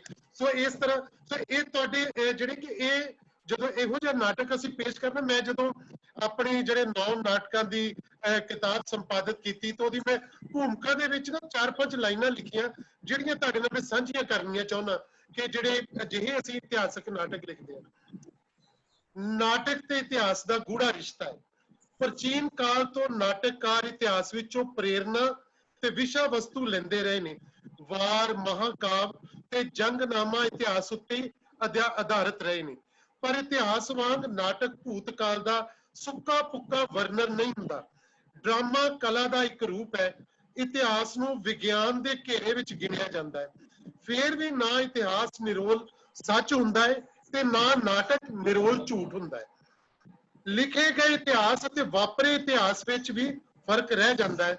ਨਾਟਕਕਾਰ ਦਾ ਕਰਤੱਵ ਇਹ ਨਹੀਂ ਕਿ ਉਹ ਹੂਬਹੂ ਬੀਤੀਆਂ ਘਟਨਾਵਾਂ ਨੂੰ ਵਰਣਨ ਕਰੇ, ਸਗੋਂ ਉਸ ਨੂੰ ਚਾਹੀਦਾ ਹੈ ਕਿ ਉਹ ਜੇ ਅਰਸਤੂ ਦੇ ਕਹਿਣ ਅਨੁਸਾਰ ਸੰਭਵਤਾ ਦਾ ਪੱਲਾ ਨਾ ਛੱਡੇ, ਸੰਭਾਵਨਾ ਦਾ ਪੱਲਾ ਨਾ ਛੱਡੇ। ਨਾਟਕਕਾਰ ਦਾ ਕੰਮ ਸਮੇਂ ਦੇ ਸੱਚ ਨੂੰ ਕਲਾਮਈ ਰੂਪ ਦੇਣਾ ਹੁੰਦਾ ਹੈ ਜੋ ਵਾਸਤਵਿਕ ਸੱਚ ਨਾਲੋਂ ਕਿਤੇ ਜ਼ਿਆਦਾ ਸ਼ਕਤੀਸ਼ਾਲੀ ਹੁੰਦਾ ਹੈ। ਸੋ ਇਹ ਜੋ ਕੁਝ ਸਾਡੇ ਇਤਿਹਾਸ ਵਿੱਚ ਪਿਆ ਹੈ ਉਹਨੂੰ ਅਸੀਂ ਕਲਾ ਦੇ ਰਾਹੀਂ ਕਿੱਦਾਂ ਪੇਸ਼ ਕਰਨਾ ਹੈ, ਇਹ ਸਾਡੇ ਲਈ ਇੱਕ ਵੱਖਰਾ ਚੈਲੰਜ ਬਣ ਜਾਂਦਾ ਹੈ। ਮੈਂ ਇੱਕ ਮਿੰਟ ਹੋਰ ਲੈਣਾ ਜੀ ਤੁਹਾਡਾ। ਹਾਂ ਹਾਂ ਉਹ ਇਹ ਮੈਂ ਇਸ ਨੂੰ ਤੁਹਾਡੇ ਨਾਟਕਾਂ ਨੂੰ ਕੇਵਲੀਅਨ ਸਟਾਈਲ ਕਹਿ ਸਕਦਾ। ਜੀ ਜੀ ਉਹਦੇ 'ਚ ਇਹ ਹੈਗਾ, ਦੇਖੋ ਜਿਸ ਤਰ੍ਹਾਂ ਜੇ ਆਪਾਂ ਇਤਿਹਾਸ ਦੇ ਵਿੱਚ ਬਹੁਤ ਸਾਰੇ ਵੱਡੇ ਪਾਤਰ ਹੈਗੇ ਆ ਸਾਡੇ, ਜੇ ਅਸੀਂ ਮੰਚਨ ਦੀ ਦ੍ਰਿਸ਼ਟੀ ਤੋਂ ਨਹੀਂ ਲਿਖਦੇ ਤਾਂ ਉਹ ਨਾਟਕ ਜਿਹੜੇ ਸਿਰਫ ਕਿਤਾਬਾਂ 'ਚ ਰਹਿ ਜਾਣੇ ਆ। ਜਿਹੜੇ ਬਹੁਤ ਸਾਡੇ ਸੰਤ ਸਿੰਘ ਸੇਖੋਂ ਜੀ ਵੇਖੋ ਕਿੱਡੇ ਵੱਡੇ ਸਾਡੇ ਬਾਬਾ ਬੁੱਢ ਨੇ, ਉਹਨਾਂ ਦੇ ਬਹੁਤੇ ਜਿਹੜੇ ਆ ਇਤਿਹਾਸਕ ਨਾਟਕਾਂ ਦਾ ਦਿਖਾਂਤ ਹੀ ਇਹ ਵਾਪਰਿਆ ਕਿ ਉਹ ਕਿਸੇ ਨਿਰਦੇਸ਼ਕ ਦੀ ਦ੍ਰਿਸ਼ਟੀ ਤੋਂ ਨਹੀਂ ਸੀ ਲਿਖੇ ਗਏ। ਉਹ ਇਸੇ ਕਰਕੇ ਮੰਚਨ ਨਹੀਂ ਹੋ ਸਕੇ ਕਿ ਉਹ ਕਿਤਾਬਾਂ 'ਚ ਪਏ ਰਹਿ ਗਏ। ਤੇ ਜਦੋਂ ਮੈਂ ਇਹ ਨਾਟਕ ਪੜ੍ਹ ਰਿਹਾ ਸੀਗਾ ਤਾਂ ਮੈਂ ਇਹਨੂੰ ਪੜ੍ਹਨ ਦੇ ਨਾਲੋਂ ਮੰਚਨ ਹੋਇਆ ਵੱਧ ਵੇਖ ਰਿਹਾ ਸੀ। ਮੈਨੂੰ ਇਸ ਤਰ੍ਹਾਂ ਲੱਗ ਰਿਹਾ ਸੀ ਜਿਵੇਂ ਮੈਂ ਨਿਰਦੇਸ਼ਕ ਹੋਵਾਂ ਤਾਂ ਮੈਂ ਸਾਰਾ ਕੁਝ ਮਤਲਬ ਗਾਈਡ ਕਰ ਰਿਹਾ, ਆ ਇਦਾਂ ਨਹੀਂ ਇਦਾਂ ਕਰਨਾ ਹੈ। ਤਾਂ ਇਹ ਨਾਟਕ ਦੀ ਇਸੇ ਤਰ੍ਹਾਂ ਦੀ ਖੂਬਸੂਰਤੀ ਹੈ, ਮੰਚਨ ਹੋ ਸਕਦਾ ਹੈ, ਮੰਚਨ ਕਰਨ ਵਾਸਤੇ ਲਿਖਿਆ ਗਿਆ ਹੈ। ਤੇ ਜੇ ਕਿਤਾਬ 'ਚ ਰਹਿ ਜਾਂਦਾ ਫਿਰ ਇਹਦੀ ਕੋਈ ਮਹੱਤਤਾ ਬਹੁਤੀ ਸ਼ਾਇਦ ਨਾ ਹੁੰਦੀ। ਬਿਲਕੁਲ ਬਿਲकुल। ਔਰ ਮੇਰਾ ਇਸ ਨਾਟਕ ਦਾ ਸਫ਼ਰ ਸ਼ੁਰੂ ਹੀ ਇੱਥੋਂ ਹੋਇਆ ਸੀ ਕਿ ਮੈਂ ਨਾਟਕ ਮੰਚਨ ਕਰਨਾ ਹੈ ਤੇ ਫਿਰ ਮੈਂ ਕਿਸ ਤਰ੍ਹਾਂ ਦੇ ਪ੍ਰੋਸੈਸ ਵਿੱਚੋਂ ਲੰਘਾ। ਸੋ ਮੈਂ ਫਿਰ ਉਹ ਸਾਰੇ ਇਤਿਹਾਸਕ ਕਿਤਾਬਾਂ ਨੂੰ ਪੜ੍ਹਦਿਆਂ ਹੋਇਆ, ਇਤਿਹਾਸ ਨੂੰ ਪੜ੍ਹਦਿਆਂ ਹੋਇਆ, ਗੁਰੂ ਸਾਹਿਬਾਨ ਦੀਆਂ ਸਾਖੀਆਂ ਨੂੰ ਪੜ੍ਹਦਿਆਂ ਹੋਇਆ, ਉਹਨਾਂ ਬਾਰੇ ਕਾਵਕਤਾ ਦੇ ਜਿਹੜੇ ਰੰਗ ਸੀ ਉਹਨਾਂ ਨੂੰ ਪੜ੍ਹਦਿਆਂ ਹੋਇਆ, ਸੋ ਉਹ ਸਾਰੇ ਦੇ ਵਿੱਚੋਂ ਲੰਘਦਿਆਂ ਹੋਇਆ ਫਿਰ ਮੈਂ ਇੱਥੋਂ ਤੱਕ ਪਹੁੰਚਦਾ। ਹਾਂ, ਮੈਨੂੰ ਇੱਕ ਹੋਰ ਮੈਂ ਗੱਲ ਕਹਿਣੀ ਚਾਹੁੰਦਾ, ਇਹਦੇ ਵਿੱਚ ਤੁਸੀਂ ਇੱਕ ਹੋਰ ਬੜਾ ਵੱਡਾ ਇਸ਼ਾਰਾ ਕੀਤਾ ਜਿਹੜਾ ਉਹ ਹੈਗਾ ਵਾ ਭਾਈ ਜੈਤਾ ਜੀ ਨਾਲ ਸੰਬੰਧਿਤ। ਔਰ ਮੈਨੂੰ ਉਹਨਾਂ ਦੇ ਜਿਹੜੇ ਅਖੀਰਲੇ ਜਿਹੜੇ ਤੁਹਾਡੇ ਹੈਗੇ ਕਾਂਡ ਉਹ ਪੜ੍ਹਦਿਆਂ ਮੈਨੂੰ ਇਸ ਤਰ੍ਹਾਂ ਮਹਿਸੂਸ ਹੋਇਆ ਕਿ ਇਹ ਕਿਸੇ ਹੋਰ ਵੱਡੇ ਨਾਟਕ ਦਾ ਜਿਹੜਾ ਤੁਸੀਂ ਇੱਕ ਥੰਮ ਖੜਾ ਕੀਤਾ ਹੋਇਆ। ਮੈਨੂੰ ਲੱਗਦਾ ਵੀ ਆਉਣ ਵਾਲੇ ਸਮੇਂ ਵਿੱਚ ਇਹਦੇ ਲਈ ਇੱਕ ਮੁਕੰਮਲ ਜਿਹੜਾ ਨਾਟਕ ਵੀ ਤੁਹਾਡੀ ਸਿਰਜਣਾ ਦੇ ਘੇਰੇ ਵਿੱਚ ਆ ਸਕਦਾ, ਜਾਂ ਹੋ ਸਕਦਾ ਤੁਹਾਡੇ ਜ਼ਿਹਨ ਦੇ ਵਿੱਚ ਹੋਵੇ ਜਿਸ ਤਰ੍ਹਾਂ ਉਹ ਤੁਸੀਂ ਚਿਤਰਿਆ। ਇਹ ਨਾ ਤੁਸੀਂ ਮੈਂ ਤਾਂ ਗੱਲ ਕਰ ਹੀ ਦੇਣਾ। ਐਕਚੁਅਲੀ ਜਦੋਂ ਮੈਂ ਸਾਰਾ ਭਾਈ ਜੈਤਾ ਜੀ ਬਾਰੇ ਪੜ੍ਹ ਰਿਹਾ ਸੀ, ਪਹਿਲੇ ਮੈਨੂੰ ਬਹੁਤ ਜ਼ਿਆਦਾ ਨਹੀਂ ਸੀ ਪਤਾ। ਮੈਨੂੰ ਬਸ ਇੰਨਾ ਪਤਾ ਹੈ ਭਾਈ ਜੈਤਾ ਜੀ ਚਾਂਦਨੀ ਚੌਕ ਤੋਂ ਸੀਸ ਲੈ ਕੇ ਆਏ, ਆਨੰਦਪੁਰ ਪਹੁੰਚੇ ਤੇ ਭਾਈ ਜੀਵਨ ਸਿੰਘ ਤੱਕ ਦਾ ਸਫ਼ਰ ਜਿਹੜਾ, ਪਰ ਭਾਈ ਜੈਤਾ ਜੀ ਆਏ ਕਿੱਥੋਂ ਇਹ ਨਹੀਂ ਪਤਾ ਸੀ ਮੈਨੂੰ ਕਿ ਉਹਨਾਂ ਦਾ ਪਿਛੋਕੜ ਕੀ ਸੀ, ਕਦੋਂ। ਫਿਰ ਜਦੋਂ ਮੈਂ ਇਹ ਪੜ੍ਹਦੇ ਹੋਇਆ ਇਤਿਹਾਸ ਤੇ ਮੈਂ ਨਾਲ ਫਿਰ ਭਾਈ ਜੈਤਾ ਜੀ ਦੀ ਜੀਵਨੀ ਵੀ ਪੜ੍ਹੀ, ਉਹਨਾਂ ਦੇ ਪਿਤਾ ਬਾਰੇ ਪੜ੍ਹਿਆ, ਉਹਨਾਂ ਦੀ ਮਾਤਾ ਬਾਰੇ ਪੜ੍ਹਿਆ, ਔਰ ਉਹ ਸਾਰਾ ਸਫ਼ਰ ਗੁਰੂ ਤੇਗ ਬਹਾਦਰ ਜੀ ਦੇ ਨਾਲ ਜੁੜਿਆ ਹੋਇਆ ਸੀਗਾ। ਔਰ ਮੈਂ ਸਮਝਦਾ ਕਿ ਉਹ ਇੱਕ ਵੱਖਰਾ ਨਾਟਕ ਹੈ, ਉਹ ਬਿਲਕੁਲ ਵੱਖਰਾ ਨਾਟਕ ਹੈ ਔਰ ਬੜਾ ਚੈਲੰਜਿੰਗ ਨਾਟਕ ਹੈ ਕਿ ਭਾਈ ਜੈਤਾ ਜੀ ਦੇ ਜਿਹੜਾ ਖਾਸ ਤੌਰ ਤੇ ਪਿਤਾ ਜੀ ਵਾਲਾ ਜਿਹੜਾ ਪੋਰਸ਼ਨ ਹੈ, ਭਾਈ ਸਦਾਨੰਦ ਜੀ ਵਾਲਾ ਜਿਹੜਾ, ਔਰ ਉਹ ਭਾਈ ਸਦਾਨੰਦ ਜੀ, ਦੂਜੇ ਪਾਸੇ ਫਿਰ ਭਾਈ ਜੈਤਾ, ਜਦੋਂ ਭਾਈ ਜੈਤਾ ਬਣਦੇ ਆ ਰੰਗਰੇਟਾ ਗੁਰੂ ਕਾ ਬੇਟਾ, ਤੇ ਉਸ ਤੋਂ ਬਾਅਦ ਦਾ ਸਫ਼ਰ ਜਿਹੜਾ ਉਹ ਬਹੁਤ ਸਟਰੋਂਗ ਹੈ। ਉਹ ਵੀ ਮੈਂ ਜ਼ਰੂਰ ਮੇਰੇ ਖਿਆਲ ਹੈ ਕਿ ਸ਼ਾਇਦ ਹੁਣ ਲਿਖਿਆ ਹੀ ਜਾਵੇ ਉਹ, ਕਿਉਂਕਿ ਮੇਰੇ ਕੋਲ ਬਹੁਤ ਸਾਰੇ ਮੈਟਰ ਵੀ ਹੈ ਤੇ ਮੇਰੇ ਬਿਲਕੁਲ ਦਿਮਾਗ ਵਿੱਚ ਹੈ ਉਹ ਸਾਰੀਆਂ ਚੀਜ਼ਾਂ ਜਿਹੜੀਆਂ ਕਿ ਉਹਨਾਂ ਨੂੰ ਕਿੱਦਾਂ ਪੇਸ਼ ਕੀਤਾ ਜਾ ਸਕਦਾ। ਔਰ ਬੜੇ ਸਟਰੋਂਗ ਇਤਿਹਾਸਕ ਪਾਤਰ ਨੇ ਭਾਈ ਸਦਾਨੰਦ ਜੀ ਖਾਸ ਤੌਰ ਤੇ, ਔਰ ਉਹਨਾਂ ਤੋਂ ਬਾਅਦ ਫਿਰ ਉਹੀ ਪ੍ਰੇਰਨਾ ਭਾਈ ਜੈਤਾ ਜੀ, ਔਰ ਉਹਨਾਂ ਦਾ ਜਿਹੜਾ ਸਫ਼ਰ ਹੈ ਸੀਸ ਲੈ ਕੇ ਆਉਣਾ, ਔਰ ਜਿਸ ਉਹ ਰਿਸਪੈਕਟ ਦੇ ਨਾਲ ਲੈ ਕੇ ਆਉਂਦੇ ਦਿੱਲੀ ਤੋਂ ਸੀਸ, ਔਰ ਜਿਸ ਹਿਫਾਜ਼ਤ ਦੇ ਨਾਲ, ਉਹ ਬਹੁਤ ਚੈਲੰਜਿੰਗ ਹੈ, ਬੜੇ ਬਿਖੜੇ ਪੈਂਡਿਆਂ ਚੋਂ। ਸੋ ਕਿਉਂਕਿ ਆਪਾਂ ਸਾਰੀਆਂ ਗੱਲਾਂ ਕਰਨੀਆਂ, ਮੈਂ ਵੀਨਾ ਮੈਡਮ ਸਾਡੇ ਨਾਲ ਜੁੜੇ ਨੇ, ਵੀਨਾ ਮੈਡਮ ਨੇ ਵੀ ਕਿਉਂਕਿ ਕਿਤਾਬ ਪੜ੍ਹੀ ਤੋਂ ਕਹਿੰਦੇ ਮੈਂ ਜ਼ਰੂਰ ਇਹਦੇ ਬਾਰੇ ਗੱਲ ਕਰਨੀ ਹੈ। ਹਾਂਜੀ ਵੀਨਾ ਮੈਮ ਤੁਸੀਂ ਜੀ। ਹਾਂਜੀ, ਪੰਜਾਬ ਸੰਗੀਤ ਨਾਟਕ ਅਕੈਡਮੀ ਵੱਲੋਂ ਅੱਜ ਜਿਹੜਾ ਹੈ ਅਸੀਂ ਗੁਰੂ ਤੇਗ ਬਹਾਦਰ ਜੀ ਨੂੰ ਸਮਰਪਿਤ ਸੈਮੀਨਾਰ ਕਰ ਰਹੇ ਹਾਂ। ਇਹਦੇ ਵਿੱਚ ਜੁੜੇ ਹੋਏ ਸਾਰੇ ਹੀ ਸਰੋਤਿਆਂ ਨੂੰ ਮੈਂ ਪਹਿਲਾਂ ਪਿਆਰ ਭਰੀ ਸਤਿਕਾਰ ਭਰੀ ਸਤਿ ਸ੍ਰੀ ਅਕਾਲ ਹੈ ਮੇਰੇ ਵੱਲੋਂ। ਔਰ ਮੈਂ ਸੋਚ ਰਹੀ ਸੀ ਕਿ ਕੇਵਲ ਭਾਜੀ ਨੇ ਆਪਣੇ ਇਸ ਨਾਟਕ ਦੀ ਸਿਰਜਣ ਪ੍ਰਕਿਰਿਆ ਬਾਰੇ ਇੰਨੀ ਵਧੀਆ ਗੱਲ ਕਰ ਦਿੱਤੀ ਹੈ ਤੇ ਮੇਰੇ ਬੋਲਣ ਦਾ ਹੁਣ ਮੈਨੂੰ ਲੱਗਦਾ ਹੈ ਕੋਈ ਰਿਹਾ ਨਹੀਂ ਸਬਬ। ਤੇ ਉਸ ਤੋਂ ਬਾਅਦ ਫਿਰ ਗੁਰਮੀਤ ਭਾਜੀ ਨੇ ਵੀ ਬਹੁਤ ਵਿਸਥਾਰ ਦੇ ਵਿੱਚ ਇਸ ਨਾਟਕ ਬਾਰੇ ਗੱਲ ਕੀਤੀ ਹੈ। ਮੈਂ ਥੋੜਾ ਜਿਹਾ ਇਸ ਨਾਟਕ ਨੂੰ ਸ਼ੁਰੂ ਕਰਨ ਤੋਂ ਪਹਿਲਾਂ, ਇਸ ਨਾਟਕ ਬਾਰੇ ਗੱਲ ਕਰਨ ਤੋਂ ਪਹਿਲਾਂ ਪਿਛੋਕੜ ਦੇ ਵਿੱਚ ਜਾਂਦੀ ਹਾਂ। ਜਦੋਂ 1966 ਤੋਂ ਲੈ ਕੇ 1975 ਤੱਕ ਪੰਜਾਬ ਦੇ ਵਿੱਚ ਅਸੀਂ ਜਿਹੜੇ ਸ਼ਤਾਬਦੀ ਸਮਾਰੋਹ ਬਹੁਤ ਸਾਰੇ ਮਨਾਏ ਗਏ। 1966 ਦੇ ਵਿੱਚ ਗੁਰੂ ਗੋਬਿੰਦ ਸਿੰਘ ਜੀ ਦੀ 300 ਸਾਲਾ ਜਨਮ ਸ਼ਤਾਬਦੀ, 1969 ਦੇ ਵਿੱਚ ਅਸੀਂ ਗੁਰੂ ਨਾਨਕ ਦੇਵ ਜੀ ਦੀ 500 ਸਾਲਾ ਜਨਮ ਸ਼ਤਾਬਦੀ ਮਨਾਈ ਤੇ 1975 ਦੇ ਵਿੱਚ ਅਸੀਂ ਗੁਰੂ ਤੇਗ ਬਹਾਦਰ ਜੀ ਦੀ 300 ਸਾਲਾ ਸ਼ਹਾਦਤ ਦੀ ਸ਼ਤਾਬਦੀ ਮਨਾਈ। ਤੇ ਪਿਛਲੇ ਸਾਲ ਅਸੀਂ 2019 ਦੇ ਵਿੱਚ 550 ਸਾਲਾ ਗੁਰੂ ਨਾਨਕ ਦੇਵ ਜੀ ਦੀ ਜਨਮ ਸ਼ਤਾਬਦੀ ਪ੍ਰਕਾਸ਼ ਪੁਰਬ ਮਨਾਇਆ ਤੇ ਇਸ ਸਾਲ ਅਸੀਂ ਗੁਰੂ ਤੇਗ ਬਹਾਦਰ ਜੀ ਦਾ ਇਹ ਜਿਹੜਾ 400 ਸਾਲਾ ਜਨਮ ਸ਼ਤਾਬਦੀ ਮਨਾ ਰਹੇ ਹਾਂ। ਔਰ ਇਹਦੇ ਵਿੱਚ ਜਿੰਨੇ ਵੀ ਸਾਡੇ ਕੋਲ ਨਾਟਕਕਾਰ ਨੇ, ਚਾਹੇ ਉਹ ਗੁਰਦਿਆਲ ਸਿੰਘ ਫੁੱਲ ਜੀ ਨੇ, ਬਲਵੰਤ ਗਾਰਗੀ, ਸੁਰਜੀਤ ਸਿੰਘ ਸੇਠੀ, ਗੁਰਚਰਨ ਸਿੰਘ ਜਸੂਜਾ, ਤੇ ਉਸ ਤੋਂ ਬਾਅਦ ਜੇ ਆਪਾਂ ਗੱਲ ਕਰੀਏ ਤਾਂ ਇਸ 21ਵੀਂ ਸ਼ਤਾਬਦੀ ਦੇ ਦੂਜੇ ਦਹਾਕੇ ਦੇ ਵਿੱਚ, ਇਹਦੇ ਦੂਜੇ ਦਹਾਕੇ ਦੇ ਅਖੀਰਲੇ ਸਾਲ ਦੇ ਵਿੱਚ ਇਹ ਦੋ ਨਾਟਕ ਜਿਹੜੇ ਭਾਜੀ ਤੁਹਾਡੇ ਆਏ ਨੇ, ਜਿਉਕਰ ਸੂਰਜ ਨਿਕਲਿਆ ਤੇ ਦੂਜਾ ਨਾਟਕ ਹੈ ਸੀਸ, ਜਿਹਦੇ ਬਾਬਤ ਅਸੀਂ ਅੱਜ ਗੱਲ ਕਰ ਰਹੇ ਹਾਂ। ਜਦੋਂ ਮੈਂ ਸੀਸ ਨਾਟਕ ਮੇਰੇ ਹੱਥ ਦੇ ਵਿੱਚ ਆਇਆ ਤਾਂ ਇਹਦੀ ਭੂਮਿਕਾ ਮੈਂ ਪੜ੍ਹਨੀ ਸ਼ੁਰੂ ਕੀਤੀ ਤਾਂ ਉਹਦੇ ਵਿੱਚ ਤੁਸੀਂ ਜ਼ਿਕਰ ਕੀਤਾ ਹੋਇਆ ਸੀ ਕਿ ਮੈਂ ਇਸ ਨਾਟਕ ਦਾ ਨਾਮ ਸੀਸ ਕਿਉਂ ਰੱਖਿਆ, ਕਿ ਮੈਂ ਇਸ ਨਾਟਕ ਦਾ ਨਾਮ ਸੀਸ ਕਿਉਂਕਿ ਨਾਟਕ ਦੇ ਵਿੱਚ ਬਹੁਤ ਸਾਰੀਆਂ ਘਟਨਾਵਾਂ ਨੇ, ਬਹੁਤ ਸਾਰੇ ਪਾਤਰ ਨੇ, ਬਹੁਤ ਕੁਝ ਵਾਪਰ ਰਿਹਾ ਹੈ। ਉਹਦੇ ਵਿੱਚੋਂ ਸੀਸ ਨਾਮ ਤੁਸੀਂ ਇਸ ਕਰਕੇ ਰੱਖਿਆ ਤੁਹਾਡੇ ਹੀ ਸ਼ਬਦਾਂ ਦੇ ਵਿੱਚ ਕਿ ਸਿਰ ਤਾਂ ਹਰ ਕਿਸੇ ਦੇ ਮੋਢੇ ਤੇ ਹੁੰਦਾ ਹੈ ਪਰ ਸੀਸ ਕਿਸੇ ਕਿਸੇ ਕੋਲ ਨਹੀਂ। ਤਾਂ ਮੈਂ ਸੋਚਦੀ ਹਾਂ ਕਿ ਜਦੋਂ ਇਸ ਨਾਟਕ ਦਾ ਇਹ ਸਿਰਲੇਖ ਸੀਸ ਹੈ ਤਾਂ ਇਹਦਾ ਪਸਾਰ ਆਪਣੇ ਆਪ ਹੀ ਵੱਡਾ ਹੋ ਜਾਂਦਾ, ਕਿਉਂਕਿ ਸੀਸ ਦੀ ਕੁਰਬਾਨੀ ਤੇ ਉਹ ਵੀ ਧਰਮ ਦੀ ਖਾਤਰ, ਇਹ ਬਹੁਤ ਵੱਡੀ ਗੱਲ ਸੀ। ਤੇ ਇਹਦੇ ਬਾਬਤ ਗੱਲ ਕਰਨ ਲਈ ਮੈਨੂੰ ਲੱਗਦਾ ਹੁੰਦਾ ਕਿ ਮੈਂ ਤਾਂ ਬਹੁਤ ਹੀ ਨਿਤਾਣੀ ਜੀ ਤੇ ਛੋਟੀ ਜੀ ਹਾਂ।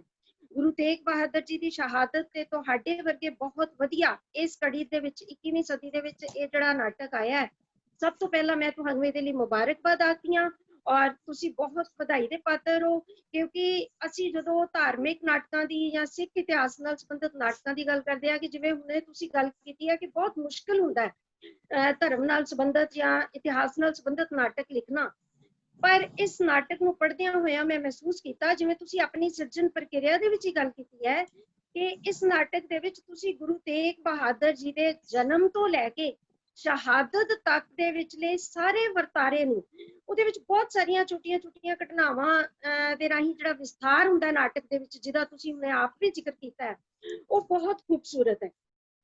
ਔਰ ਤਿਆਗਮਲ ਤੋਂ ਤੇਗ ਬਹਾਦਰ ਬਣਨ ਦੀ ਦਾਸਤਾਨ, ਕਿਉਂਕਿ 14 ਸਾਲ ਦੀ ਉਮਰ ਦੇ ਵਿੱਚ ਗੁਰੂ ਤੇਗ ਬਹਾਦਰ ਜੀ ਇਹ ਯੁੱਧ ਲੜਦੇ ਨੇ ਔਰ ਜਿੱਤਦੇ ਨੇ ਤੇ ਪਿਤਾ ਜਿਹੜੇ ਨੇ ਉਹਨਾਂ ਨੂੰ ਤਿਆਗਮਲ ਤੋਂ ਤੇਗ ਬਹਾਦਰ ਆਖਦੇ ਨੇ। ਮੈਂ ਸੋਚਦੀ ਹਾਂ ਕਿ ਇਹ ਜਿਹੜਾ ਨਾਟਕ ਹੈ, ਇਸ ਦੀ ਜਿਹੜੀ ਵਿਚਾਰਧਾਰਾ ਹੈ ਗੁਰੂ ਸਾਹਿਬਾਨ ਦੀ, ਉਹ ਅੱਜ ਦੇ ਸਮਕਾਲੀ ਸਮਿਆਂ ਦੇ ਵਿੱਚ ਵੀ ਉਨੀ ਹੀ ਇੰਪੋਰਟੈਂਟ ਹੈ। ਅੱਜ ਵੀ ਲੋੜ ਹੈ ਕਿ ਅਸੀਂ ਇਤਿਹਾਸ ਤੋਂ ਦਿਸ਼ਾ ਨਿਰਦੇਸ਼ ਲੈ ਕੇ ਇਤਿਹਾਸ ਤੋਂ ਕੁਝ ਅਸੀਂ ਸਿੱਖਣਾ ਹੈ ਔਰ ਉਹਨੂੰ ਆਪਣੇ ਜੀਵਨ ਦੇ ਵਿੱਚ ਢਾਲਣਾ ਹੈ। ਇਹ ਸੀਸ ਨਾਟਕ ਉਸ ਸਾਰੀ ਸਮਕਾਲੀ ਵਿਚਾਰਧਾਰਾ ਦੇ ਨਾਲ ਬਿਲਕੁਲ ਢੁਕਵਾਂ ਹੈ।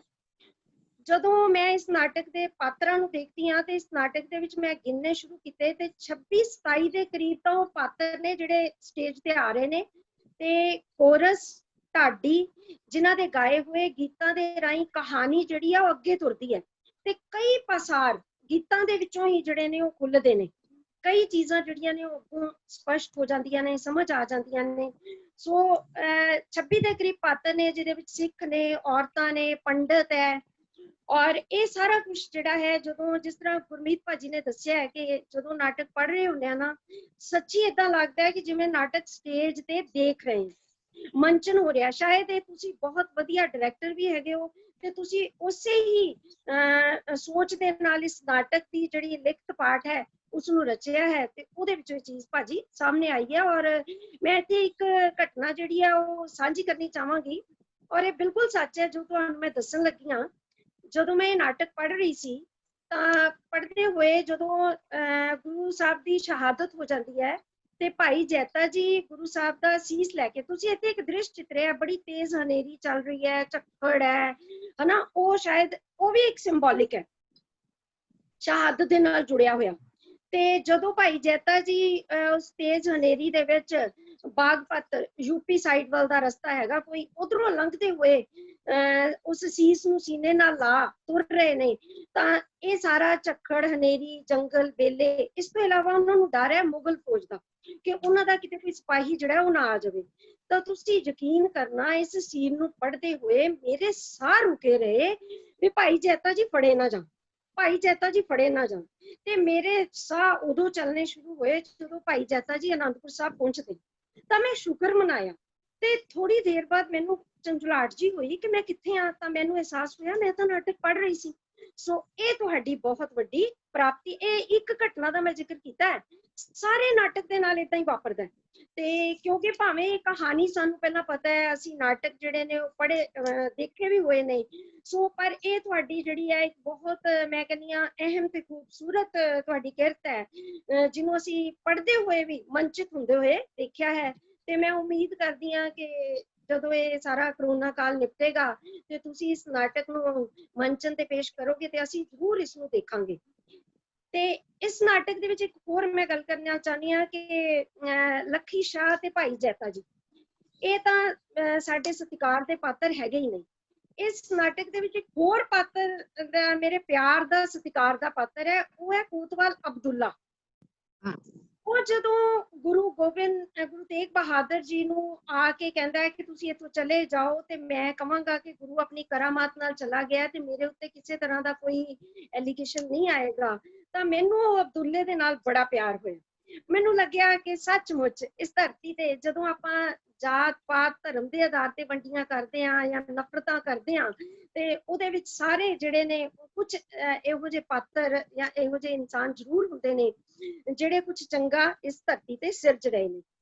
ਤੇ ਇਸ ਨਾਟਕ ਦੀਆਂ ਸੀਸ ਨਾਟਕ ਦੀਆਂ ਜਿਹੜੀਆਂ ਬਹੁਤ ਸਾਰੀਆਂ ਘਟਨਾਵਾਂ ਨੇ ਉਹਦਾ ਇਹ ਬਹੁਤ ਵੱਡੇ ਕੈਨਵਸ ਦਾ ਨਾਟਕ ਹੈ ਔਰ ਇਹਦੀਆਂ ਸਾਰੀਆਂ ਘਟਨਾਵਾਂ ਜਿਹੜੀਆਂ ਨੇ ਕੀਰਤਪੁਰ, ਕਰਤਾਰਪੁਰ, ਬਾਬਾ ਬਕਾਲਾ, ਚੱਕ ਨਾਨਕੀ, ਗੋਇੰਦਵਾਲ ਸਾਹਿਬ, ਫਿਰ ਜਦੋਂ ਗੁਰੂ ਤੇਗ ਬਹਾਦਰ ਜੀ ਯਾਤਰਾਵਾਂ ਤੇ ਜਾਂਦੇ ਨੇ ਢਾਕਾ, ਅਸਾਮ, ਉੜੀਸਾ, ਆਗਰੇ ਤੇ ਸਾਈਮਲਟੇਨੀਅਸਲੀ ਫਿਰ ਔਰੰਗਜ਼ੇਬ ਦਾ ਜਿਹੜਾ ਹਿੰਦੂ ਧਰਮ ਨੂੰ ਦੇ ਅਗੇਂਸਟ ਫਰਮਾਨ ਆ ਜਾਂਦਾ ਹੈ ਤੇ ਉਸੇ ਵੇਲੇ ਪਟਨੇ ਦੀ ਧਰਤੀ ਤੇ ਗੋਬਿੰਦ ਰਾਏ ਦਾ ਜਨਮ।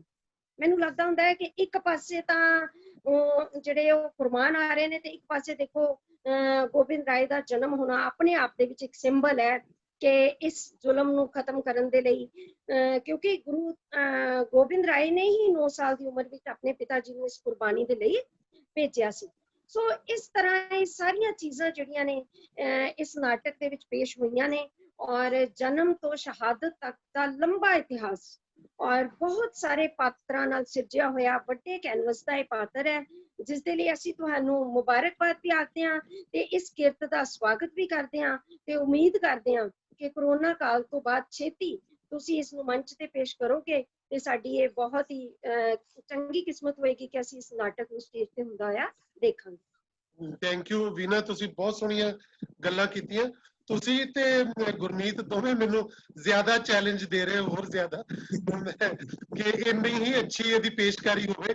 ਸੋ ਐਕਚੁਅਲੀ ਮੈਂ ਨਾ ਜਿਹੜੀ ਤੁਸੀਂ ਸੀਸ ਦੀ ਗੱਲ ਕੀਤੀ ਨਾ, ਮੈਂ ਨਾਟਕ ਦੇ ਐਂਡ ਤੱਕ ਬਿਲਕੁਲ ਲਾਸਟ ਸ਼ਬਦ ਵੀ ਸੀਸ ਹੀ ਵਰਤਦਾ ਵਾ।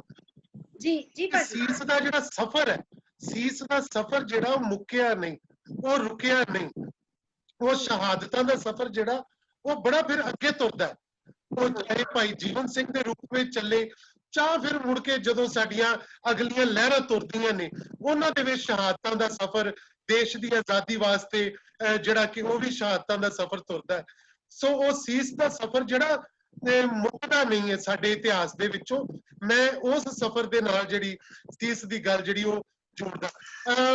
ਇਸ ਤੋਂ ਪਹਿਲੇ ਕਿ ਆਪਾਂ ਹੋਰ ਕੋਈ ਇੱਕ ਅੱਧੀ ਗੱਲ ਕਰੀਏ, ਮੈਂ ਚਾਹਾਂਗਾ ਕਿ ਉਹ ਜਿਸ ਸੀਨ ਦੀ ਗੁਰਮੀਤ ਹੋਰਾਂ ਨੇ ਬਹੁਤ ਬਾਰ-ਬਾਰ ਜ਼ਿਕਰ ਕੀਤਾ ਜ਼ੈਬੁਨਿਸਾ ਦਾ, ਤੇ ਨਾਇਕ ਜਿਹੜਾ ਕਿ ਗੁਰੂ ਸਾਹਿਬਾਨ ਦੀ ਫਿਲਾਸਫੀ ਨੂੰ ਉਹਨਾਂ ਨੂੰ ਪੇਸ਼ ਕਰਦਾ ਹੋਇਆ ਇੱਕ ਪਾਤਰ ਹੈ ਜਿਹੜਾ ਕਿ ਕੋਰਸ ਨਾਇਕ, ਉਹਨੂੰ ਮੈਂ ਕੋਰਸ ਨਾਇਕ ਦਾ ਨਾਮ ਦਿੱਤਾ ਹੈ।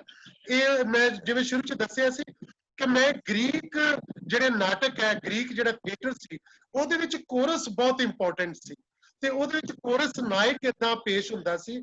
ਸੋ ਮੈਂ ਉਸ ਚੀਜ਼ ਦੇ ਸਫ਼ਰ ਨੂੰ ਵੀ ਇਹਦੇ ਨਾਲ ਜੋੜਦਾ। ਸੋ ਇੱਕ ਸੀਨ ਅਸੀਂ ਤੁਹਾਡੇ ਸਾਹਮਣੇ ਪੜ੍ਹਦੇ ਹਾਂ, ਔਰੰਗਜ਼ੇਬ ਵਾਲਾ ਸੀਨ।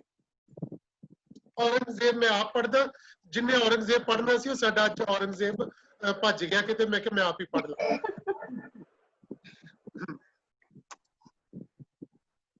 ਤੁਸੀਂ ਆਪਣੇ ਗੁਰੂ ਨੂੰ ਕਹੋ, ਕਿਉਂ ਇਹਨਾਂ ਬ੍ਰਾਹਮਣਾਂ ਦੇ ਤੇ ਬੁੱਤ ਪੂਜ ਹਿੰਦੂਆਂ ਦਾ ਸਾਥ ਛੱਡਣ?